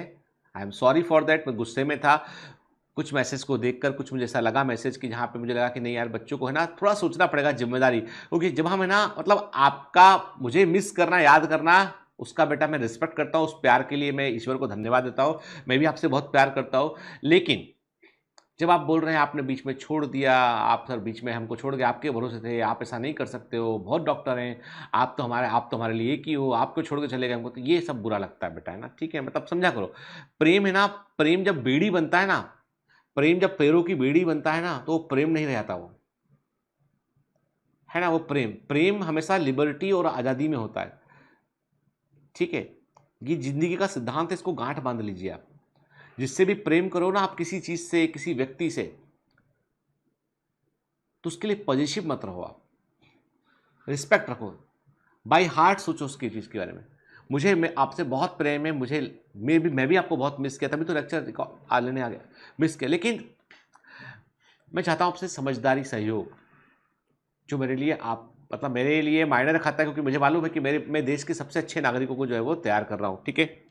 चलिए आगे बढ़ते हैं। इसमें हम 7 पेयर ऑफ कंट्रास्टिंग कैरेक्टर की बेटा हम बात कर रहे थे। यहां पर हम क्या देख रहे हैं? हम देख रहे हैं यहाँ पे पहला फर्स्ट पेयर क्या है बेटा? यहाँ पे है वो है प्लांट की height, stem height, tall and dwarf, ठीक है। दूसरा क्या है? Flower colour violet and white. कई बार बेटा रेड और व्हाइट लिखा था, वो भी गलत नहीं है, एनसीईआरटी में वॉयलेट लिखा था, वॉयलेट मान लेंगे, ठीक है। जनरली जो है पी प्लांट में वॉयलेट फ्लावर देखने मिलते हैं, वॉयलेट एंड व्हाइट, ठीक है ना। पर कई एक क्वेश्चन में रेड लिखा होगा तो उसे गलत मत मान लेना, वो भी सही है, ठीक है। फिर फ्लावर का पोजीशन एक्सियल है कि टर्मिनल है, सिरे पर है कि जो है वो एक्सिस में किनारे पर है या सिरे पर है, तो एक्सियल टर्मिनल के। पोर्ड शेप इन्फ्लेटेड और कॉन्स्टेंट, फली फूली हुई है कि संकुचित है वो, के। पोर्ड कलर, पोर्ड मतलब होता फली, मटर की बल्कि। पोर्ड कलर ग्रीन है कि येलो है, ठीक है। सीड शेप राउंड है कि रिंकल्ड है। ये 7 कैरेक्टर बोला, सीड कलर येलो है और ग्रीन है, ये 7 कैरेक्टर आपको याद रखें। These are the contrasting trait. अब देखो बेटा एक बात आपको बता दूं, यहां पे लिखा नहीं एनसीईआरटी पर बता दो, जो आगे लिखा है वो डोमिनेंट है, पीछे लिखा है वो रेसिसिव है, क्योंकि आपसे एग्जामिनर बिल्कुल सिंपल सा क्वेश्चन करेगा कौन सा इनमें से डोमिनेंट कैरेक्टर नहीं है, कौन सा है, तो आपको ये याद रखना पड़ेगा। जैसे कि टॉल डोमिनेंट कैरेक्टर है, वॉयलेट डोमिनेंट करेक्टर है, axial flower position dominant character है, इन्फ्लेटेड पोड शेप फूली हुई फली डोमिनेंट करेक्टर है, ग्रीन पोड डोमिनेंट करेक्टर है, या राउंड सीड डोमिनेंट करेक्टर है, येलो सीड जो है वो डोमिनेंट करेक्टर है, जबकि ड्वार्फ रेसिव करेक्टर है, व्हाइट फ्लावर ड्वार्फ प्लांट बोना प्लांट रेसिव करेक्टर है के। आप बोलोगे रेसिव क्या होता है, हम आगे बात करेंगे, क्या अभी सुन लो जान के। फ्लावर व्हाइट फ्लावर रेसिव करेक्टर है, टर्मिनल फ्लावर रेसिव करेक्टर है, संकुचित फली कॉन्स्टेंट पॉट रेसिव करेक्टर है, येलो पॉट रेसिव करेक्टर है, रिंकल सीड रेसिव करेक्टर है, ग्रीन सीड रेसिव करेक्टर है, ये सब रेसिव करेक्टर है के। डोमिनेंट मतलब जो अपने आप को एक्सप्रेस करेगा, दबा देगा रेसिव को, वो डोमिनेंट कहलाएगा, ठीक है ना, क्लियर, ठीक। चलिए आगे बढ़ते हैं, अब सुनते हैं, समझते हैं कि क्या मतलब है। यानी अब हम यहां पर जो है हम जो है वो एक जीन से के वन पेयर ऑफ एलील के लिए, एक जीन के जोड़े के लिए हम क्या करेंगे, हम जो है वो एक इनहेरिटेंस को समझने की यहां पे कोशिश करेंगे। देखो बेटा, समझो बात को। अभी एनसीईआरटी में देखो लिखा हुआ है removal of anther emasculation, diagram में लिखा हुआ है, एमसीक्यू है ये इमेज भी एक एमसीक्यू बन के एग्जाम में आ सकता है बेटा, याद रखना है आपको यहां पे, ठीक है ना।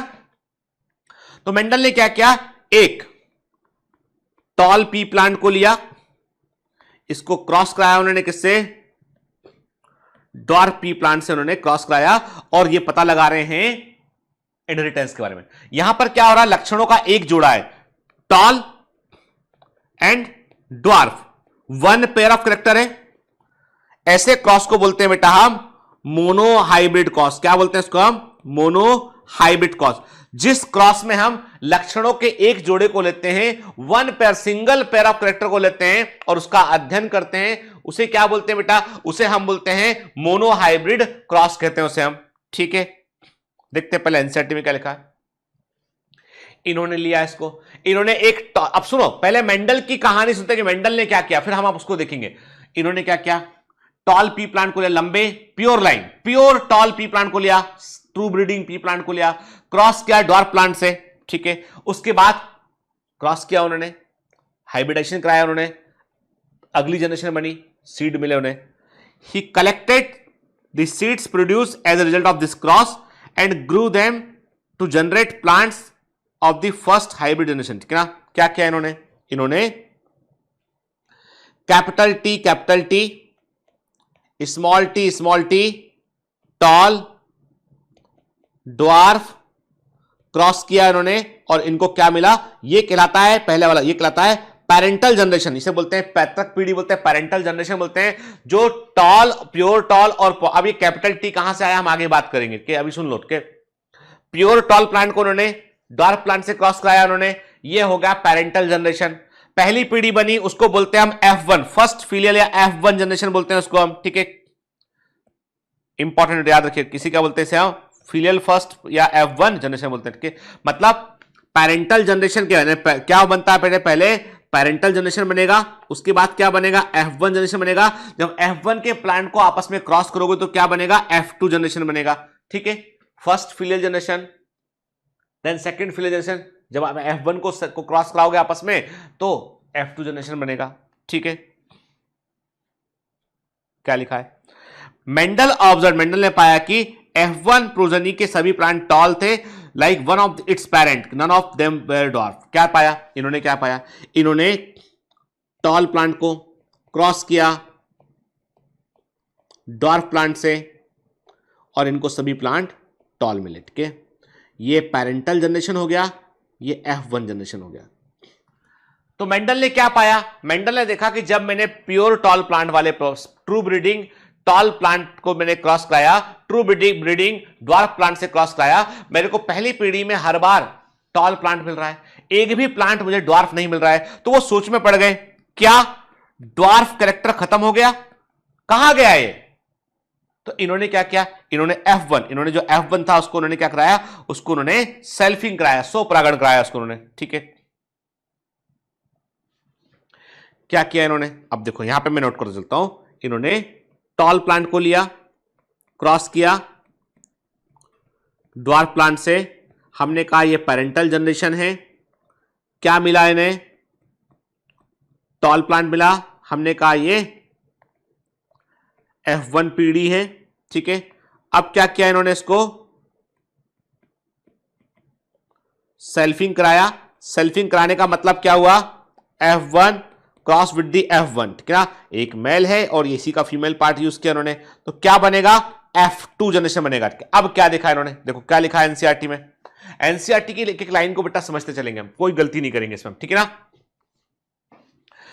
Mendel then self-pollinated the tall F1 plant, and his surprise found that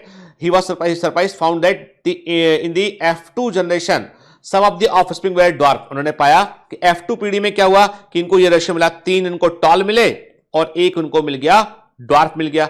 अब ये आश्चर्य में आ गए कि भाई ये बोना तो था ही नहीं, एंड इसके पूर्वजों के पास तो ये ड्वार्फ वाला करेक्टर था ही नहीं, क्योंकि सभी टॉल थे। जब उसको सेल्फिंग कराया तो ड्वार्फ कहां से आ गया, ठीक है। अब ये इन्होंने ऑब्जर्व किया, ठीक है। ऐसा कैरेक्टर जो F1 में छिप गया था वो अपने आप को F2 जनरेशन में एक्सप्रेस कर रहा है। देखिए आप बाजू में बना हुआ है, ठीक है, वो अपने आप को एक्सप्रेस यहां पर कर रहा है बेटा, देख रहे हैं आप, ठीक है। देखिए ना, आप देख रहे हैं parental generation, tall plant dwarf plant cross कराया, सभी टॉल मिले, F1 में सेल्फिंग कराया तो देखो 1 2 3 टॉल मिल रहा है, एक यहां पे डॉर्फ मिल रहा है, 3:1 मिला हमें F2 जनरेशन में, ठीक है। अब इससे क्या कंक्लूजन निकाले हम, चलो देखते हैं आगे कि मेंडल ने क्या सोचा इसके बारे में, क्या कंक्लूजन मेंडल ने इसके बारे में निकाला। देखो क्या कहा, the proportion of the plant that were dwarf 1/4 of the F2, 4 में से 3:1 देखने मिला, यहां पे 3 थे टॉल, एक था इसमें ड्वार्फ, ठीक है, 3/4, ठीक। टॉल और ड्वार्फ, जो टॉल है और ड्वार्फ ट्रेट है वो अपने पेरेंट के समान ही थे, और इनमें कोई ब्लेंडिंग का मतलब क्या होता है, मिक्स ऑफ कैरेक्टर। इनमें ब्लेंडिंग का मतलब है मिक्स ऑफ कैरेक्टर देखने हमको यहां पर नहीं मिला बेटा, ठीक है। ये था ऑफस्प्रिंग या तो टॉल थी या ड्वार्फ थी, कि इनकी हाइट को इनमें से कोई भी इंटरमीडिएट हाइट का नहीं था, ठीक है, क्लियर। देखो यार क्या देखा आपने, टॉल डॉर्फ क्रॉस का है, टॉल मिला हमको, 3 टॉल और 1 डॉर्फ मिला, यही लिखा ना, ठीक है। अब देखो similar results were obtained with other trait. जब इन्होंने क्या किया, इन्होंने जब जो है वो सीड कलर की स्टडी की तो पाया इन्होंने 3 येलो मिले हैं, 1 ग्रीन मिला है। सीड शेप का स्टडी किया, 3 राउंड मिले हैं F2 में, 1 रिंकल मिला है। हर कैरेक्टर का सेम पैटर्न है। इन्होंने क्या पाया कि ये रिजल्ट, सिमिलर रिजल्ट उनको जो है दूसरे कैरेक्टर में भी देखने मिले, के क्या पाया इन्होंने कहा, पेरेंटल जनरेशन को क्रॉस करते हैं हम, उसमें क्या है, हमने ट्रू ब्रीडिंग प्लांट लिए हमने, तो F1 में केवल वन कैरेक्टर, ध्यान से बात सुनिएगा कि F1 में केवल एक कैरेक्टर अपने आप को एक्सप्रेस करता है। जब आप ट्रू ब्रीडिंग, ध्यान से बात सुनना बेटा, इंपॉर्टेंट चीज है, जब ट्रू ब्रीडिंग दो कंट्रास्टिंग कैरेक्टर वाले प्लांट, ट्रू ब्रीडिंग दो कंट्रास्टिंग कैरेक्टर वाले पौधों को क्रॉस कराते हैं, पेरेंटल जनरेशन, तो पहली पीढ़ी में केवल एक कैरेक्टर अपने आप को एक्सप्रेस करता है, और जो कैरेक्टर अपने आप को पहली पीढ़ी में एक्सप्रेस करता है उसे बोलते हैं हम डोमिनेंट कैरेक्टर बोलते हैं उसको हम, क्लियर, रिमेंबर दैट थिंग, उसे क्या बोलेंगे, डोमिनेंट कैरेक्टर बोलेंगे। डोमिनेंट कैरेक्टर अपने आप को F1 पीढ़ी में एक्सप्रेस करता है, और ये यहां पर क्या होता है, मतलब जब गैमीट बना होगा, सेक्सुअल रिप्रोडक्शन हुआ, गैमीट बना होगा, तो एक कंट्रास्टिंग कैरेक्टर एक गैमीट के अंदर, दूसरा कंट्रास्टिंग कैरेक्टर दूसरे गैमीट के अंदर, और जब जो पहली पीढ़ी बनी उसमें दोनों कैरेक्टर प्रेजेंट रहेंगे, लेकिन एक एक्सप्रेस किया एक एक्सप्रेस नहीं किया। जो अपने आप को एक्सप्रेस कर दिया वो डोमिनेंट, जो नहीं कर पाया वो रेसेसिव, ठीक है। अगली पीढ़ी में क्या हुआ, अगली पीढ़ी में जब गैमीट बने तो ये जो डोमिनेंट कैरेक्टर था ये वाला है, ये रेसिव कैरेक्टर था, ठीक है। मान लो हमने कहा ये वॉच पेन ये डोमिनेंट वाला कैरेक्टर है, ये रेसिव वाला कैरेक्टर के, अब जब ये गैमीट बने तो म्यूसिस हुआ, तो एक कैरेक्टर अलग गैमीट में चला गया, एक दूसरा अलग गैमीट में चला गया। जब इनके कॉम्बिनेशन बने तो क्या बना, हो सकता है जब सेल्फिंग हुआ दो कैरेक्टर कैसे मिल गए, डोमिनेंट वाले दो कैरेक्टर, भाई गैमीट बने, कई तरह के गैमीट बने, मेल और फीमेल गैमीट बने सेल्फिंग में, तो अब हुआ क्या कि मान लो दो डोमिनेंट कैरेक्टर, क्योंकि देखो कोई भी जाइगोट होगा वो फर्टिलाइजेशन के बाद बनेगा, उसमें क्या होगा, एक गैमेट मदर से आएगा, एक फादर से आएगा। मदर और फादर दोनों के यदि डोमिनेंट कैरेक्टर वाले आ गए तो pure plant dominant character show करेगा। एक डोमिनेंट एक रेसिव वाला आ गया तो डोमिनेंट अपने आप को एक्सप्रेस करेगा, लेकिन दो रेसिव वाले आ गए तो रेसिव कैरेक्टर एक्सप्रेस करेगा। तो रेसिव कैरेक्टर कहीं गया नहीं था। क्या बोल रहे हैं मेंडल, सुनो बात को ध्यान से। मेंडल बोल रहे हैं कि भैया देखो, इस एक अकेले मोनोहाइब्रिड क्रॉस से हमने दो कंक्लूजन निकाल लिए। इस एक अकेले मोनोहाइब्रिड क्रॉस से हमने दो कंक्लूजन निकाल लिए। पहला तो ये कि दो कंट्रास्टिंग कैरेक्टर वाले प्लांट को क्रॉस करोगे तो F1 में जो हमको कैरेक्टर देखने मिलेगा वो डोमिनेंट होगा होगा होगा। मतलब जो कैरेक्टर, क्योंकि उसने दूसरे को दबा दिया है। जब उस F1 वाले को आप सेल्फिंग कराओगे तो गैमिट बनेगा और उसमें कैरेक्टर अलग अलग हो जाएंगे, इसलिए ड्वार्फ भी देखने मिलेगा। That is this segregation. दो नियम तो यहां मालूम चल गए, law of dominance, law of segregation. Law of segregation कब काम करता है, जब गैमिट बनता है तब काम करता है। डोमिनेंस कब काम करता है, F1 पीडी में जो कैरेक्टर एक्सप्रेस करेगा वो डोमिनेंट कैरेक्टर होगा। क्लियर? चलिए बात समझ में आई हमको, ठीक है।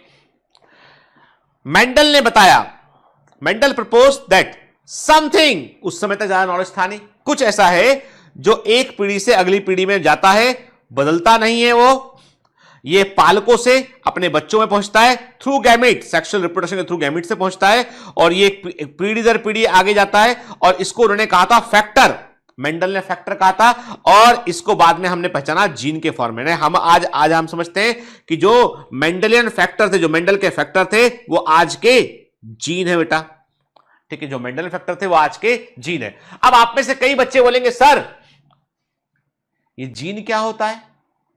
बेटा इतना याद रखो, the part of DNA, DNA का वो हिस्सा जिसमें एक पर्टिकुलर इंफॉर्मेशन छिपी होती है। मैंने कहा ये हिस्सा ऐसा, इसमें कोई इंफॉर्मेशन है, मान लो आई कलर, आंखों के रंग की सूचना इसके पास में, ठीक है। द पार्ट ऑफ डीएनए, ध्यान से बात सुनिएगा बेटा, द पार्ट ऑफ डीएनए जिसमें कि कोई इंपॉर्टेंट जेनेटिक इंफॉर्मेशन होती है, कोई इंपॉर्टेंट कैरेक्टर छिपा होता है, उसको हम जीन कहते हैं। तो gene is made up of DNA, gene is polymer of nucleotide, याद रखना है, ठीक है। Gene is a part of DNA, clear, made up of DNA, polymer of nucleotide, ठीक है। देखिए फिर what is the meaning of allele? एक जीन है, मैंने कहा एक जीन है कैपिटल टी फॉर टॉलनेस, समझो बात करके, अभी हम आंखें बाद में देखेंगे कि अभी पहले हम अपनी बात करते हैं। मैंने कहा एक जीन है कैपिटल टी फॉर टॉलनेस, इसका अपोजिट जीन क्या होगा, कंट्रास्टिंग जीन क्या होगा इसका, वो होगा स्मॉल टी फॉर ड्वार्फनेस होगा। एक जीन और उसका अल्टरनेट फॉर्म, मतलब कैपिटल टी का अल्टरनेट फॉर्म क्या है, स्मॉल टी है, या उल्टा बोले हम, स्मॉल टी का अल्टरनेट फॉर्म क्या है, कैपिटल टी है। तो इस प्रकार से the alternate form of a gene are known as allele, के एक जीन के वैकल्पिक रूप को क्या बोलते हैं बेटा, हम एलिल कहते हैं इसको। ये कैपिटल टी का एलिल है स्मॉल टी, या स्मॉल टी का एलिल है capital T.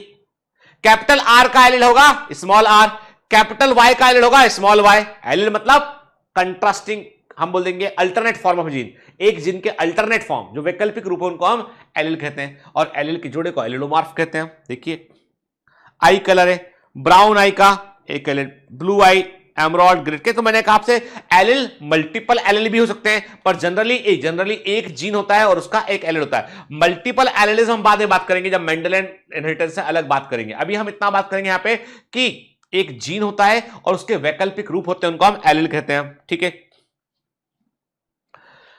If we use alphabetical symbol for each gene, then capital letter is used for the trait expression F1 से। देखो क्या बोला, क्या लिखा एनसीईआरटी ने कहा कि यदि हम अल्फाबेट से जीन को रिप्रेजेंट करेंगे तो कैपिटल लेटर हम उस कैरेक्टर को हम कैपिटल लेटर देंगे जो F1 जनरेशन में अपने आप को एक्सप्रेस करेगा, और जो कैरेक्टर अपने आप को F1 जनरेशन में एक्सप्रेस करेगा उसे क्या बोलेंगे हम, उसे बोलेंगे हम डोमिनेंट कैरेक्टर बोलेंगे, प्रभावी लक्षण बोलेंगे उसको बेटा, हम क्या बोलेंगे उसको, हम प्रभावी लक्षण बोलेंगे उसको हम, ठीक है। क्लियर? फिर से बार बार आपको इतना डांट दिया मैंने शुरू में, तो मुझे बार बार वही बात याद आती है कि एक्चुअली क्या होता है बेटा, यदि पेरेंट्स, सुनना बात को, यदि आपके पेरेंट्स, आपके टीचर आपके सही और गलत पर आपको डांटेंगे नहीं, 4 बातें नहीं सुनाएंगे आपको। तो यकीन मानिए इस जिंदगी में बहुत लोग आपको मिलेंगे जो हर स्टेप पे आपको सुनाएंगे। मेरी 4 बातें आपके अंदर कोई परिवर्तन करती है, मेरी कोई डांट आदि आपको बदल सकती है अंदर से ना, तो यकीन मानना जिंदगी में बहुत बड़ा आपको माइलेज मिलेगा आगे इस चीज का। आपका आपके शिक्षक, आपके पेरेंट्स कभी आपका बुरा नहीं चाहते। वे आपको डांटते हैं, गुस्सा करते हैं, क्योंकि वो आपसे प्यार करते हैं, आपसे उम्मीद करते हैं बहुत सारी। मेरे लिए मेरे बच्चे में और आप में ज्यादा फर्क नहीं है बेटा, ठीक है? आप भी वैसे ही स्थान रखते हैं मेरे दिल में। तो इसीलिए जब मैं कुछ कहता हूं तो मैं सोचता हूं कि मेरे बच्चे हैं, मेरे बच्चे गलत ना करें। मेरा बच्चा कुछ गलत करेगा तो मैं डांटूंगा कि नहीं डांटूंगा?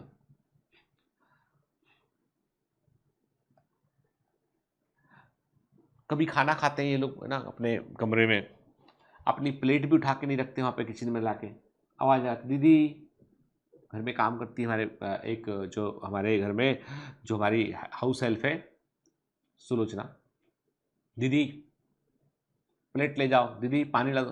मैं डांट जब भी सुनता हूँ डांट लगाता हूँ। छोटा वाला बेटा मेरा बहुत समझदार है, वो ऐसा नहीं करता। बड़ा वाला थोड़ा सा सुनता कम है, अच्छा है वो भी गुस्सा कर जाएगा यदि सुन लिया देख रहे। तो वो बोलता हूँ नहीं बेटा, वो तुम्हारे हाउस हेल्प नहीं है, मम्मा के हाउस हेल्प है वो, क्योंकि मम्मा ऑफिस जाती है, मैं काम करता हूँ मेरे हाउस हेल्प। तुमको अपना काम खुद करना है। खाना खाया है, टेबल पे गिर गया है, कपड़ा उठाओ साफ करो। वो सोचता है मन में कि पापा बहुत स्ट्रिक्ट बात करते हैं, कई बार गुस्सा आ जाता है मुझसे वो, हाँ ठीक है। पर यदि मैं नहीं बोलूंगा तो कल को लाइफ में उसको इतने लोग बोलेंगे इस चीजों को, आप कैसे सस्टेन कर पाओगे? जीवन बड़ा कठिन है बेटा, ऐसा इतना आसान नहीं है। आप तो भी घर में जब पढ़ते हैं, जो लोग बच्चे बेचारे जो काम करते हैं बाहर जाके किसी मजबूरी के चलते, उनसे पूछिए कभी। Life is very it's a harsh, ठीक है? हमको ग्रूम अप होना था, यही तो उम्र है जिसमें कि हम सीख जाएं कि क्या हमें करना क्या नहीं करना। इसलिए डांट को प्रसाद समझा करो, ठीक है ना? चलो हाँ, तो जो करेक्टर अपने आप को F1 में एक्सप्रेस किया वो डोमिनेंट करेक्टर था, उसे कैपिटल लेटर से शो करेंगे और उसी का रिस्पेक्टिव लेटर लेंगे हम उस करेक्टर के लिए जो बाद में F2 में अपने आप को एक्सप्रेस किया, छिपा हुआ करेक्टर था उसके लिए, ठीक है? सराउंड के लिए कैपिटल R लिया, स्मॉल r लिया रिंकल्ड के लिए, येलो के लिए कैपिटल Y लिया, स्मॉल y लिया, ग्रीन के लिए एमनेट के। तो रिस्पेक्टिव, ऐसा मत करना कि येलो कैपिटल Y है और ग्रीन जो स्मॉल g है, कंफ्यूजन हो जाएगा। नहीं, जो किसका कैपिटल लेटर लिया उसी का रिस्पेक्टिव हम स्मॉल लेटर यूज करेंगे यहां पे, ठीक है ना? क्लियर? देखिए, Mendel also propose that in true breeding tall and dwarf pea variety of allelic pair of gene of height are identical और होमोजाइगस। देखो वो क्या बोलते हैं, यदि एक जोड़े में एक प्लांट के अंदर एक प्लांट के अंदर यदि जो जीन प्रेजेंट है, जो एलिल प्रेजेंट है, जो फैक्टर, मेंडल बोलते थे फैक्टर, मेंडल बोलते थे फैक्टर, हम बोल रहे हैं जीन या एलिल वर्ड यूज कर रहे हैं हम यहां पे। मेंडल के फैक्टर मतलब हमारे जीन एलिल। वो कहते हैं यदि आइडेंटिकल एक समान, कैपिटल टी एक साथ रहेगा, होमो एक समान, जाइगस, जाइगोट में होमो मतलब समान, सम, समान या सम इज होमो। जाइगस मतलब जाइगोट, जाइगोट में एक समान है, homozygous. Small T homozygous, capital T small T अलग अलग है, हेटेरो मतलब विषम, अलग अलग। तो ये हो गया हेटेरोजाइगस हो गया। क्या होगा ये? हेटेरोजाइगस हो गया बेटा ये, ठीक है? क्लियर? तो होमोजाइगस हेटेरोजाइगस का तो समझ में आया। तो मैंने कहा कि कैपिटल टी स्मॉल टी, जब आप जीन लिख रहे हो तो हम कहते हैं genetic makeup of an organism is genotype, ठीक है? एंड द मॉर्फोलॉजिकल एक्सप्रेशन, बाहरी रूप रंग जो दिखाई पड़ता है वो कहलाता है फिनोटाइप। मतलब ये आपने बोला टॉल, मैं बोलूंगा फिनोटाइप। आपने बोला रेड, मैंने बोला फिनोटाइप। आपने बोला कैपिटल टी स्मॉल टी, मैं बोलूंगा जीनोटाइप। आपने कहा capital R small R, genotype. आपने कहा कैपिटल आर, मैंने कहा जीनोटाइप। आपने कहा रेड, फिनोटाइप। कैरेक्टर जो दिखाई पड़ रहा है वो फिनोटाइप है, जो जीन अंदर प्रेजेंट है उनकी बात कर रहे हैं, जेनेटिक मेकअप की बात कर रहे हैं, वो जीनोटाइप है। जीनोटाइप का ही मॉर्फोलॉजिकल एक्सप्रेशन होता है फिनोटाइप। ठीक है, टॉल और ड्वार्फ फिनोटाइप है। कैपिटल टी या कैपिटल टी या स्मॉल टी ये क्या है? ये है जीनोटाइप है ये, और टॉल या ड्वार्फ है फिनोटाइप है। ठीक है, क्लियर। अब डोमिनेंस की बात करें, मतलब ऐसे कैरेक्टर जो अपने आपको F1 जनरेशन में एक्सप्रेस करते हैं उनको हम डोमिनेंट कैरेक्टर कहते हैं। वहां पर क्या होता है कि हेटेरोजाइगस कंडीशन देखने मिली, capital T, capital R small R, ठीक है, कैपिटल वाई स्मॉल वाई। मैंने कहा टॉल प्लांट बना इससे मैंने कहा चलो राउंड, मैंने कहा राउंड सीड बना इससे येलो सीड बना इससे। इसका मतलब यह है कि जो भी कैरेक्टर, एक एल ये है, एक एल ये, एक एल ये के जो F1 में दिखाई पड़ रहा है वो डोमिनेंट कैरेक्टर है के, और वो रेसिव कैरेक्टर को जो है वो दबा लेता है, तो हम क्या कहते हैं? हम कहते हैं कि इसे बोलते हैं फिनोमेना ऑफ डोमिनेंस। डोमिनेंस में क्या होता है? एक एलिल दूसरे एलिल के इफेक्ट को दबा देता है और अपने आप को ही वो एक्सप्रेस करता है, उसे हम फिनोमेना ऑफ डोमिनेंस कहते हैं, और ये हेटेरोजाइगस कंडीशन में देखने मिलता है। ठीक है, देखो बेटा, डोमिनेंस तो यहां पर भी है, डोमिनेंस यहां पर भी है, पर यहां पे चूंकि जीन जो है वो दोनों डोमिनेंट जीन, इसलिए एक्सप्रेस कर रहे हैं अपने आप के।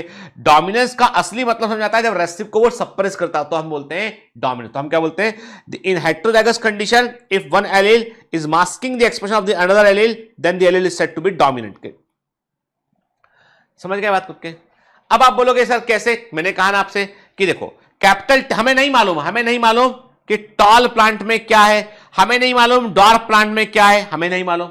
हमने कहा ये टॉल ये डॉर्फ क्रॉस किया, सारे प्लांट टॉल बने, मतलब टॉल ने डॉर्फ को दबा दिया है, टॉल ने डॉर्फ को एक्सप्रेस नहीं होने दिया है, तो टॉलनेस क्या हो गया? कैपिटल टी डोमिनेंट कैरेक्टर हो गया, डॉर्फनेस स्मॉल टी क्या हो गया? रेसिव कैरेक्टर हो गया। ठीक है, रेसिव में हेटेरोजाइगस कंडीशन में ये वो एलिल होता है जो दूसरे डोमिनेंट एलिल के इफेक्ट से दब जाता है, और ये केवल अपने आप को होमोजाइगस कंडीशन में एक्सप्रेस करता है। मतलब capital T homozygous condition, capital T heterozygous condition, small T homozygous condition, capital T express किया अपने आप को, कैपिटल टी एक्सप्रेस किया अपने आप को, ये प्लांट टॉल बने। ठीक है, हमने पहचान लिया कि टॉलनेस इज डोमिनेंट कैरेक्टर, और यहां पर स्मॉल टी केवल होमोजाइगस कंडीशन में होगा तो ही अपने आप को एक्सप्रेस करेगा, हेटेरोजाइगस में अपने आप को एक्सप्रेस वो नहीं कर पाएगा। This is the recessive allele.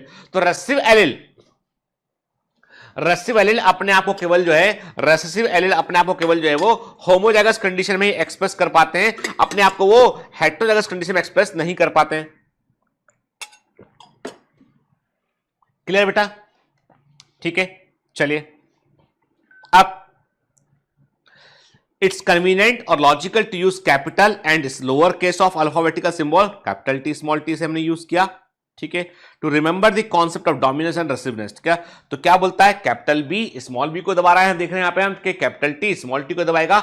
Dominant character के लिए कैपिटल लेटर का यूज करते हैं, रेसिव के लिए स्मॉल लेटर का हम यूज करते हैं। ठीक है, ठीक, ऐसा मत कीजिएगा कि कैपिटल टी को टॉल कर दिया, स्मॉल डी को डॉर्फ कर दिया, ऐसा नहीं करते बेटा। जो डोमिनेंट का सिंबल है वो तय करते हैं, उसके रिस्पेक्ट में हम रेसिव का सिंबल तय कर लेते हैं। ठीक है, क्लियर? चलिए आगे बढ़ करते हैं।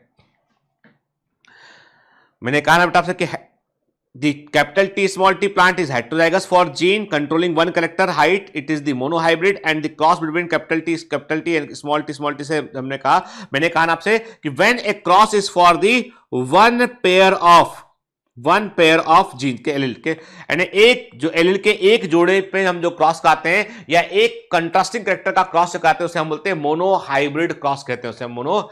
And whenever the we are going to study one pair of character, inheritance of one pair of character, एक जोड़ी लक्षणों का के वंशागति का अध्ययन करते हैं, उसको मोनो हाइब्रिड क्रॉस कहते हैं हम। ठीक है, क्लियर?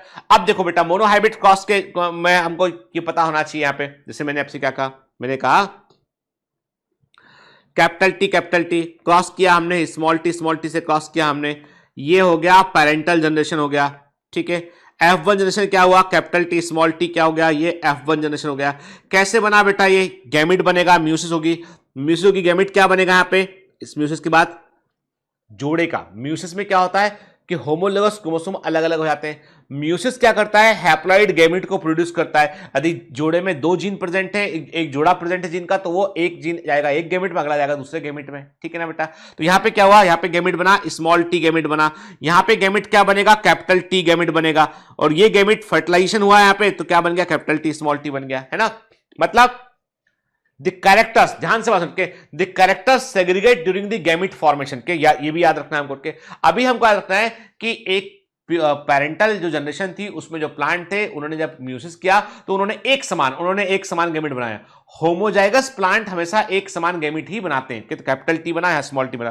अब F1 जनरेशन में गया, F1 जनरेशन में क्या कराया हमने, सेल्फिंग कराया, इसमें हमने सेल्फिंग कराया। ठीक है, सेल्फिंग कराया तो क्या हुआ, यहां पे मैं साइड में रहा पे capital T small T, selfing कराया, कैपिटल टी स्मॉल टी, इसको हमने सेल्फिंग कराया। ठीक है, गैमेट बनेगा यहां पे, क्या गैमेट बनेगा बेटा, कैसे गैमेट बनेगा, सिंपल सी बात कि जब गैमेट बनेगा तो during the gamete formation the character segregate, लक्षण अलग अलग हो जाते हैं, सेग्रीगेट कर जाते हैं। तो कैपिटल टी स्मॉल टी, क्योंकि जब भी गैमेट बनेगा तो होगा म्यूसिस, जोड़े के जीन अलग अलग हो जाएंगे, अपोजिट गैमेट के अंदर पहुंच जाएंगे। क्या हुआ, गैमेट बना, कैपिटल टी गैमेट बना, स्मॉल टी गैमेट बना, कैपिटल टी गैमेट बना, स्मॉल टी गैमेट बना, मतलब the characters separate during the gamete formation. Capital T small T में से कैपिटल टी और स्मॉल टी अलग अलग कब हुआ, जब गैमेट बना तब अलग अलग हुआ। तो character segregate during the gamete formation के, और यहीं पर लॉ ऑफ सेग्रीगेशन काम करता है। मेंडल का लॉ ऑफ सेग्रीगेशन जो है वो ऐसा नियम है जो हमेशा सच रहा है, इसके एक्सेप्शन आपको देखने नहीं मिलते हैं।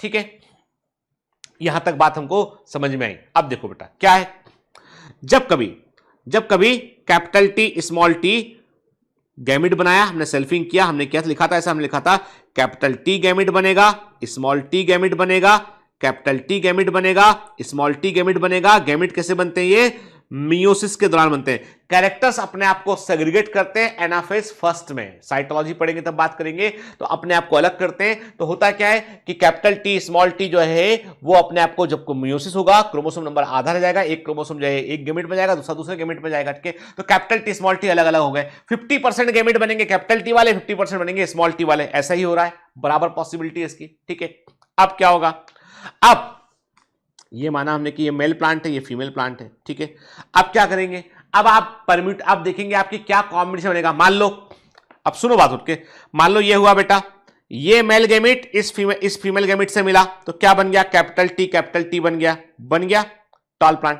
ये मेल गैमेट मान लो इस फीमेल गैमेट से मिला, तो क्या बन गया, capital T small T, tall plant बन गया, ये भी टॉल बना, है ना।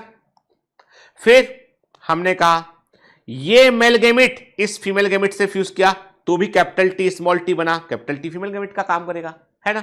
फिर ये फीमेल गैमेट इस फीमेल गैमेट, ये मेल गैमेट इस फीमेल गैमेट से मिला, तो क्या बन गया, स्मॉल टी बन गया। देखो आप ऐसी बनेगा ना, दीज आर दी 4 पॉसिबिलिटीज, 4 संभावनाएं ये, है ना बेटा, कि कौन किससे कंबाइन कर सकता है। ये रैंडम प्रोसेस है, capital T male gamete capital T वाले फीमेल गैमेट से फ्यूज किया, टॉल बन गया। Capital T male gamete small T वाले फीमेल गैमेट से क्रॉस किया, तो क्या बन गया, capital T small T, tall plant बन गया, हेटेरोजाइगस बन गया। Small T male gamete capital T female gamete से क्रॉस किया, तो क्या बन गया, टॉल प्लांट बन गया, capital T small T. Small T male gamete small T female gamete से क्या, स्मॉल टी। अब क्या हुआ, इसको बोल दिया हमने F2 जनरेशन, इसको क्या बोल दिया हमने कहा सेकंड पीढ़ी है, सेकंड फीलियल जनरेशन है, हमने इसको F2 जनरेशन बोल दिया बेटा, बोला F2 जनरेशन हमने। अब क्या हुआ, गिनते चलो क्या हुआ, हमने कहा टॉल 3 हमको मिले, टॉल 3 टॉल, ये मिला हमें एक ड्वार्फ, रेशियो 1 ड्वार्फ। मतलब ये कि F2 जनरेशन में हमको फिनोटिपिक रेशियो क्या मिला, 3 टॉल 1 ड्वार्फ। जीनोटिपिक रेशियो क्या मिला, आपने कहा सर जब आपने जीनोटाइप बोला मतलब जीन की बात करनी है, क्या मिला, आपने कहा 1 मिला कैपिटल टी, 2 मिला कैपिटल टी स्मॉल टी, 1 मिला स्मॉल टी, ये जीनोटिपिक रेशियो मिला हमें। ये है मोनोहाइब्रिड क्रॉस के रेशियो, याद रखना है आपको। ठीक है, क्लियर, ठीक है बेटा। तो आपको याद रखना है कि मोनोहाइब्रिड क्रॉस में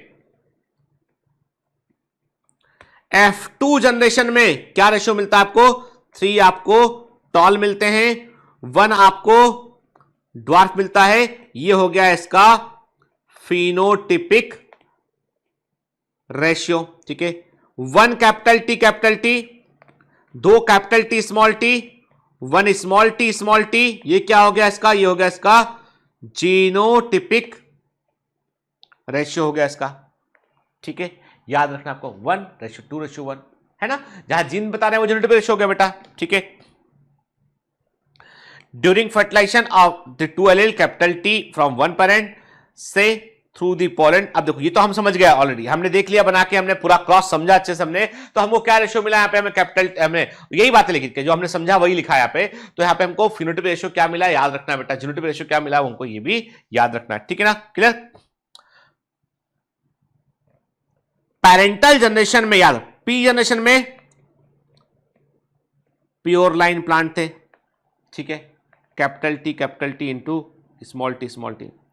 F1 जनरेशन में क्या थे, ऑल हाइब्रिड, सभी हाइब्रिड थे, या हम बोलेंगे all are heterozygous, capital T small थे। F2 में क्या मिला, एक प्योर प्लांट, 2 हाइब्रिड या हेटेरोजाइगस मिले, ठीक है, और एक फिर प्योर प्लांट मिला, है ना बेटा। अब ये एग्जामिनर ऐसे भी पूछ लेता घुमा के, तो आपने क्या देखा, आपने कहा कि यहां पे 2 हमको क्या मिले बेटा, प्योर प्लांट मिले, यहां पे में कैपिटल, इसका मतलब F2 जैसे में क्या हुआ, जो एक कैपिटल टी मिला, 2 कैपिटल टी स्मॉल टी मिले हाइब्रिड, और एक स्मॉल टी मिला। ये छोटी छोटी बातें याद रखना बेटा आपको, है ना, ठीक है। याद रखिएगा कि यहां पे जब भी कभी जैसे मैंने क्या किया, मैंने एरो लगा के आपको बताया कि ये कैपिटल टी के साथ में जाएगा तो कैपिटल टी बन जाएगा। लेकिन एक बेहतर तरीका ये होता है कि जब भी कभी मैंने कहा आपसे कि capital T small T cross किया हमने, कैपिटल टी स्मॉल टी से गैमिट बना, यहाँ पे कैपिटल टी गैमिट बना, स्मॉल टी गैमिट बना, मान लो ये मेल प्लांट है, यहाँ पे कैपिटल टी गैमिट बना, स्मॉल टी गैमिट बना, ये फीमेल प्लांट है, ठीक है। तो क्या होगा बेटा, होगा ये कि हमें पता लगाना है क्या कॉम्बिनेशन पॉसिबल है। तो आपको सिंपल तरीका अपनाना, आपको नंबर ऑफ मेल गैमेट कितने हैं, 2 तरह, कितने टाइप के number of male gamete, how many type of male gamete, ऐसा बोले, how many type of male gamete multiplied by how many type of female gamete. 2 तरह के हैं, 2 तरीके से मल्टीप्लाई कर, 2 into 2 4 हो गया। आपको एक स्क्वायर बनाना है, आपको ऐसे बनाना है आप कि स्क्वायर में आप मेल गैमेट एक तरफ रखें, एक समय तक फीमेल गैमेट रख पाए। आपने यहाँ पे कैपिटल टी रखा, आपने स्मॉल टी रखा, आपने small T capital T male gamete, female gamete आपने क्या रखा, यहाँ पे कैपिटल टी रखा आपने और स्मॉल टी रखा, आपने रखा, ठीक है। आपने इस स्क्वायर को भरा, आपने कहा ऊपर से कैपिटल टी आया, बाजू से कैपिटल टी आया, capital T small T, capital T यहां से आया, स्मॉल टी यहां से, हमेशा कैपिटल लेटर पहले लिखेंगे। फिर capital T small T, capital T ऊपर से आया, स्मॉल टी बाजू से आया, स्मॉल टी, ये हो गया आपका F2 जैसे। तो ये जो हम मेथड अपना रहे हैं इसको बोलते हैं पुनेट स्क्वायर बोलते हैं, ठीक है, चेकर बोर्ड बोलते हैं, पुनेट स्क्वायर भी कहते हैं इसको, हम चेकर बोर्ड भी कहते हैं। इससे हम आसान तरीके से बगैर कंफ्यूज हुए रेशियो निकाल पाते हैं हम, ठीक है ना। तो ये क्या, कैसे, अब आप बोलोगे सर कैसे बनेगा पुनेट स्क्वायर, मैंने बताया ना आपको, आप एक पेरेंट के गैमेट के टाइप को मल्टीप्लाई कीजिए दूसरे पेरेंट के गैमेट के टाइप से, 2 into 2 4, तो 4 खाने चेकर बोर्ड के अंदर आपको बनाने पड़ेंगे, ठीक है। 4 खाने ऐसे बनाने पड़ेंगे कि आप उसमें गैमेट को प्लेस कर सके। यदि आपने ऐसे 4 खाने बना दिए आपने तो गड़बड़ मामला हो जाएगा, क्योंकि यहां पे आप क्या करेंगे, आपको ऐसे बनाना है कि आप उनके जो गैमेट के टाइप है उनको आप वहां पे प्लेस कर पाए। तो आपको अपने का ये 4 स्क्वायर, ठीक है, 2 ऊपर रखेंगे 2 साइड में रखेंगे, कॉम्बिनेशन बन जाएगा, ठीक है। इसको मेथड को बतलाया था आरसी पुनेट ने, ब्रिटिश जेनेटिशियन थे आरसी पुनेट, इन्होंने पुनेट स्क्वायर को बतलाया, जिससे चेकर बोर्ड, इसे हम चेकर बोर्ड मेथड भी कहते हैं, इसको बेटा हम चेकर बोर्ड भी कहते हैं इसको हम, ठीक है, ठीक। ये एक तरह का ग्राफिकल रिप्रेजेंटेशन है, एक प्रकार से हम एक प्रकार से चार्ट बनाते हैं इसमें, जिसमें कि हम जो है वो आसानी से गैमेट लिखा ना, the possible gamete are written into 2 side, top row और लेफ्ट कॉलम, टॉप रो और लेफ्ट कॉलम में गैमेट को हम प्रेस करते हैं बेटा, और जो है ये बॉक्स को बनाते हैं, ठीक है ना, क्लियर, ठीक। तो पुनेट स्क्वायर में हमने बनाया, हमने प्लेस किया गैमेट को, तो हम जो है आसानी से क्या कॉम्बिनेशन बनने वाले हैं उसको हम आसानी से निकाल सकते हैं बेटा, ठीक है ना, क्लियर। अब ये जो हमने पढ़ा है क्रॉस, उसी क्रॉस के बारे में बेटा कंटिन्यू कर दिया। F1 plant of genotype capital T small T are self pollinated. तो F1 प्लांट क्या होते हैं, हमने genotype capital T small T को हमने सेल पोनेटेड किया, तो ये गैमेट प्रोड्यूस करेंगे, capital T small T gamete equal proportion में प्रोड्यूस करेंगे ये, ठीक है ना, ठीक। फिर जब फर्टिलाइजेशन हुआ बेटा तो 50% पॉलन ग्रेन ऐसे होंगे जिसमें कैपिटल टी होगा, 50% ऐसे होंगे जिसमें स्मॉल टी होगा, ठीक है। और इसी प्रकार जो फीमेल गैमेट में एग बनेगा 50% में कैपिटल टी होगा, 50% में स्मॉल टी होगा, ठीक है। और वही है मैंने कहा परम्यूटेशन कॉम्बिनेशन की हम बात करें यहाँ पे, तो एक कैपिटल टी वाला मेल गैमेट कैपिटल टी वाले फीमेल गैमेट से फ्यूज करेगा तो कैपिटल टी बन जाएगा। कैपिटल टी वाला मेल गैमेट स्मॉल टी वाले फीमेल गैमेट से फ्यूज करेगा तो कैपिटल टी स्मॉल टी बन जाएगा। स्मॉल टी वाला मेल गैमेट कैपिटल टी वाले फीमेल गैमेट से फ्यूज करेगा तो कैपिटल टी स्मॉल टी बन जाएगा। स्मॉल टी वाला, सुन रहे हो ना, स्मॉल टी वाला मेल गैमेट स्मॉल टी वाले फीमेल गैमेट से फ्यूज करेगा तो स्मॉल टी ड्वार्फ प्लांट बन जाएगा, है ना बेटा, ठीक है। आसानी से हम इसको पुनेट स्क्वायर से देख सकते हैं बेटा, ठीक है ना बेटा, है ना। तो अब हम समझ गए यहाँ पे कि पुनेट स्क्वायर को देखा हमने और हमने निकाल लिया कि मोनोहाइब्रिड क्रॉस में हमको जीनोटिपिक रेशियो मिलता है 1 कैपिटल टी 2 कैपिटल टी और 1 स्मॉल टी मतलब 1:2:1 मिलता है। और फिनोटिपिक रेशियो क्या मिलता है 3:1 हमको देखने मिलता है बेटा, ठीक है, क्लियर। तो याद रखिए जीनोटिपिक रेशियो जो है वो 1:1 है और फिनोटिपिक रेशियो क्या होता है वो 3:1 हमको देखने मिलता है बेटा, ठीक है ना। अब इसको जो है कई साइंटिस्ट को बोलते हैं भाई इसको हम बाइनोमियल एक्सप्रेशन में भी शो कर सकते हैं, इसको हम यानी जो एलिल है उन्होंने क्या लिखा, फॉर्मूला लिखा, एनसीईआरटी में लिखा हुआ है, एनसीईआरटी में लिखा हुआ है ये ax प्लस vy स्क्वायर, ठीक है। ऐसा बाइनोमियल एक्सप्रेशन एनसीईआरटी में लिखा है, आपको याद रखना है बेटा। यहां पे ये क्या बता रहा है आपको, ये एल का टाइप बताता है, ये frequency, this shows the frequency, ये बताता है कि फ्रीक्वेंसी क्या है, उस फ्रीक्वेंसी को बता रहा है ये, और ये एल के टाइप को बतला रहा है, ठीक है। तो ये बाइनोमियल एक्सप्रेशन है। जब हम हार्डी वीनर इक्विलिब्रियम देखेंगे वहां पर भी हम बात करेंगे इसको, तो अभी यहाँ पे रखना है हमको। पे क्या बोल रहा है आपसे, वो आपसे बोल रहा है कि भाई सिंपल सी बात है कि यदि इस ए और बी का वैल्यू 1/2 है, गैमेट कितना तरह का बनता है 1/2 is the value of a and b, ठीक है। जो फ्रीक्वेंसी है कितने तरह के गैमेट बनने की उसकी बात कर रहे हैं।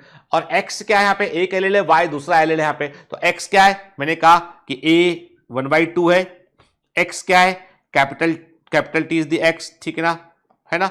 फिर 1/2 क्या है, ये है आपका दूसरे गैमेट की फ्रीक्वेंसी, गैमेट तो बराबर बन रहे हैं बेटा स्मॉल टी। और वाई क्या है, वाई है आपका small t is the y, आपने स्क्वायर कर दिया, इसको स्क्वायर कर दिया तो क्या आ जाएगा इसमें 1/4 प्लस,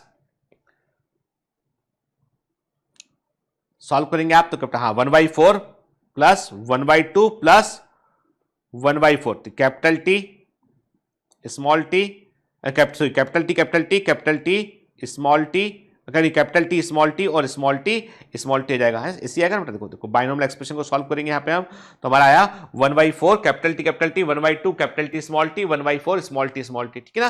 ठीक सिंपल मैथमेटिकल डेरिवेशन है बेटा, है ना, ठीक है। Mendel cause a tall plant with F2 with a, अब देखो मेंडल ने क्या किया, मेंडल ने एक टॉल प्लांट लिया, ठीक है। Mendel cause a tall plant from F2 with a dwarf plant that he called the test कॉस्ट, ठीक है ना। इन्होंने एक टॉल प्लांट को लिया, इन्होंने कॉस्ट कराया किससे, डॉर्फ प्लांट से, ठीक है ना। अब देखो बेटा एक बात तो क्लियर है, सुनना बात करें ध्यान से, ठीक है ना। मेंडल क्या कहना चाह रहे हैं, मेंडल ने कहा एक बात तो क्लियर है बॉस कि F1 में डॉर्फ प्लांट एक्सप्रेस नहीं कर पाया, रेसिव है वो, ठीक है। तो हम जानते हैं कि डॉर्फ प्लांट स्मॉल टी है, कोई डाउट नहीं इसमें, क्लियर है हमें, है ना। पर हमको ये नहीं मालूम है कि जो F2 का टॉल प्लांट है that may be it may be capital T और it may be capital T small T, कुछ भी हो सकता है ये। हमको तो टॉल दिख रहा है भाई, बाहर से प्लांट को देख के थोड़ी ना अंदाजा लगा लो जीन क्या है इसके अंदर, कैपिटल टी है, वो थोड़ी ना बोल देगा आप पास से निकलोगे मैटर की वजह से, बता तू कौन है, छोड़ दो मुझे मैं कैपिटल टी हूं, छोड़ दो मुझे मैं कैपिटल टी स्मॉल टी हूं, वो थोड़ी ना बोलेगा। तो मटर के पौधे को पता कैसे लगाए हम कि वो कैपिटल टी है कि कैपिटल टी स्मॉल टी है, ठीक है। प्योर डोमिनेंट है या हेटेरोजाइगस डोमिनेंट है कैसे पता लगाएंगे, आप उसको सिर्फ इतना करो, डॉर्फ प्लांट से क्रॉस करा दो, ठीक है। क्रॉस कराया आपने, क्या होगा, यदि वो कैपिटल टी होगा और आपने क्रॉस कराया स्मॉल टी से, गैमेट बनेगा कैपिटल टी, गैमेट बनेगा स्मॉल टी, सारे प्लांट मिलेंगे आपको ऑल टॉल, सभी लंबे मिलेंगे, क्लियर। तो आपने कहा यदि आपने ये क्रॉस किया यानी F2PD के टॉल प्लांट को आपने एक ड्वार्फ प्लांट से क्रॉस करा दिया, सभी लंबे मिल रहे हैं, मतलब आपका जो टॉल प्लांट है वो प्योर होमोजाइगस है। लेकिन क्या हुआ ये, मान लीजिए हमने क्या कहा, हमने मान लो ऐसा किया, हमने क्या किया, हमने ये किया कि हमने जो है वो ऐसे क्रॉस हटा देते हैं इसको, हम यहां पे ध्यान से जरा, ठीक है,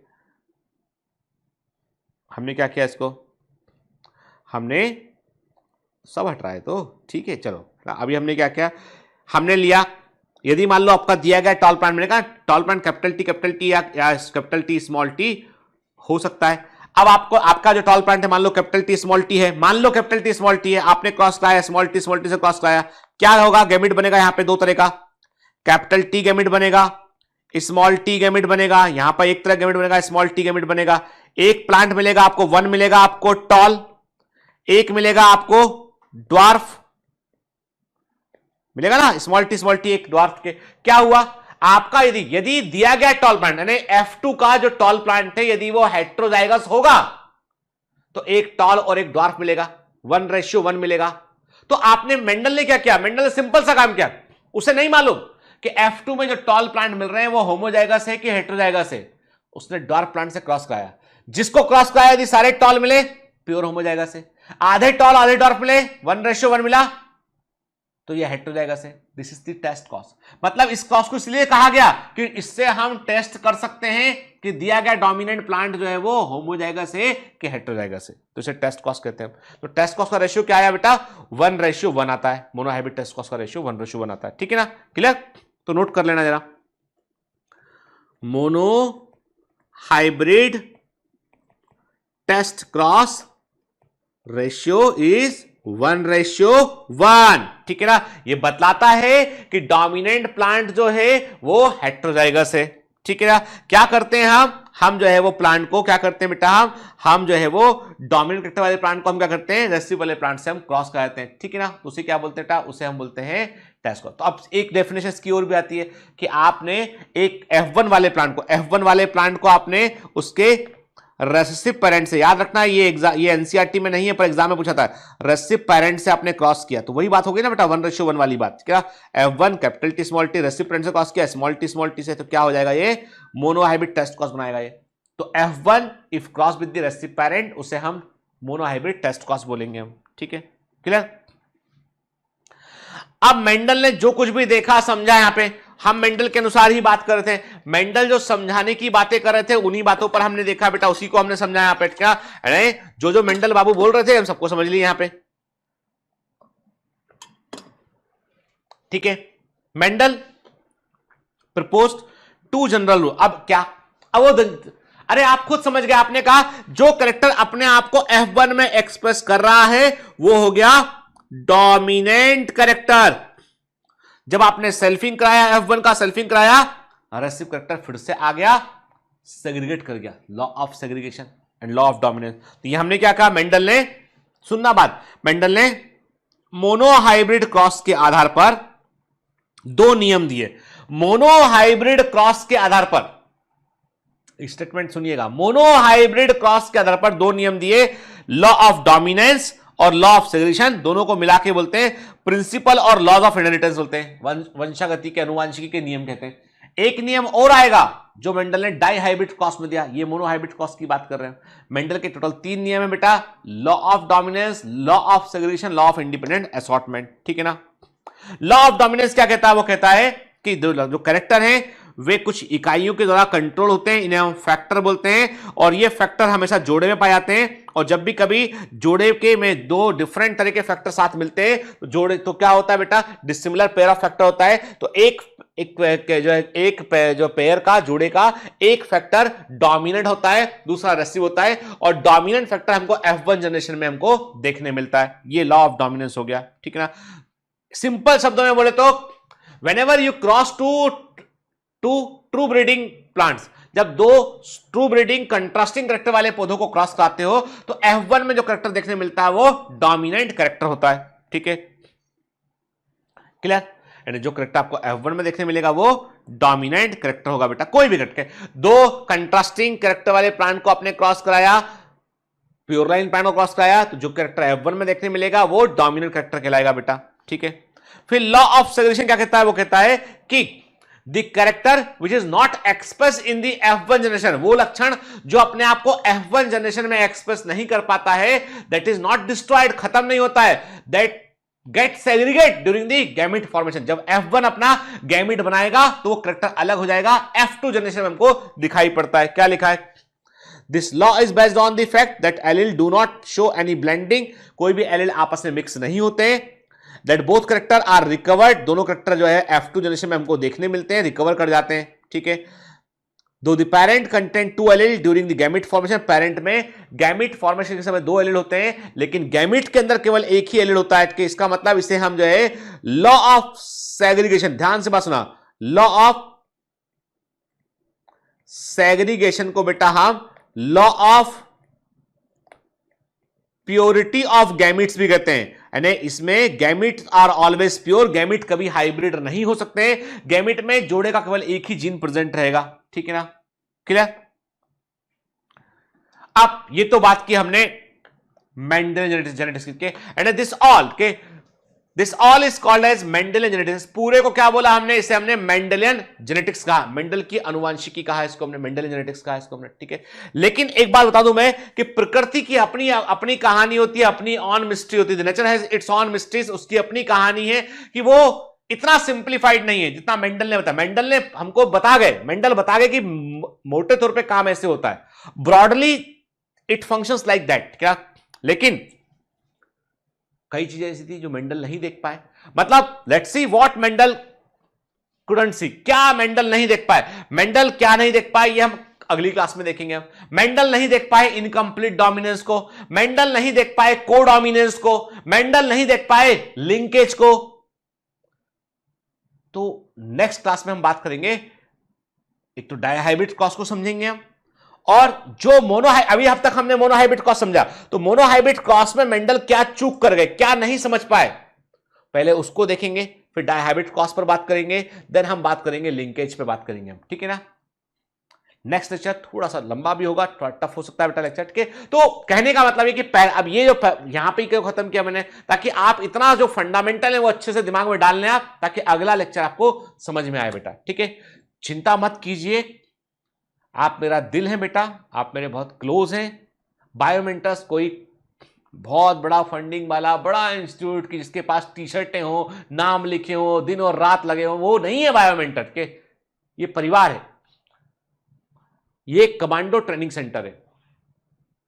पहले तो आपको अपना, यहां पे कई बच्चे शिकायत करते, अभी सुबह सुबह मेरे पास मेल आया, किसी ने, मेरे टीम ने फॉरवर्ड किया, मेल में लिखा उसने, मैं 7 महीने से तुमको अप्लाई कर रहा हूं यहाँ पे वेरिफिकेशन के लिए, हर बार मेरा डिक्लाइन कर जाता है, तुम लोग हो कैसे, मतलब बहुत एब्यूजिंग लैंग्वेज में मेल लिखा उसने, जो भी बंदा था उसने, तो टीम ने मुझे फॉरवर्ड किया, सर ऐसे भी मेल आ रहे हैं, उन्होंने बड़े अच्छे से प्यार से उसका आंसर भी किया।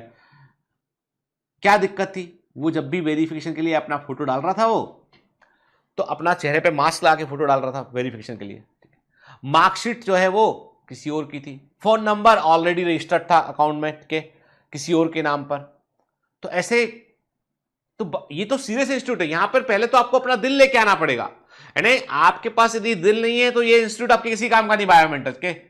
First give me your heart, second show your passion, उसके बाद आता है सब्सक्रिप्शन। हम बेच रहे होते ना बेटा तो हम सब खोल देते कि जिसको लेना है जितना भरो फी आ जाओ, हम वेरीफाई करते हैं कि तुम में इतना सब्र है, तुम इतने डिसिप्लिन हो या नहीं हो, वेरीफाई करते हैं, फिर बच्चा अंदर लेते हैं। बायोमेंटस ऐसा नहीं है कि कोई भी आया गया अंदर बाहर हो गया, नहीं, चुनाव होता है, आप वेरीफाई हुए, आपके पेपर्स देखे गए, वेरीफाई, उसके बाद बच्चा अंदर आता है। बायोमेंटस जो है वो डिफरेंट मोड पे काम करता है, आपको समझना पड़ेगा, परिवार के कुछ नियम होते हैं उनको समझना पड़ेगा। पढ़ो बेटा, मेहनत करो अच्छे से। मैं आपसे, देखो मैं बहुत सेंटिमेंटल आदमी हूं मैं, ठीक है, मैं दूसरे का दुख देखकर खुद दुखी आता हूं, दूसरा मुझे दुखी दिखता है तो मुझे मन में अच्छा नहीं लगता।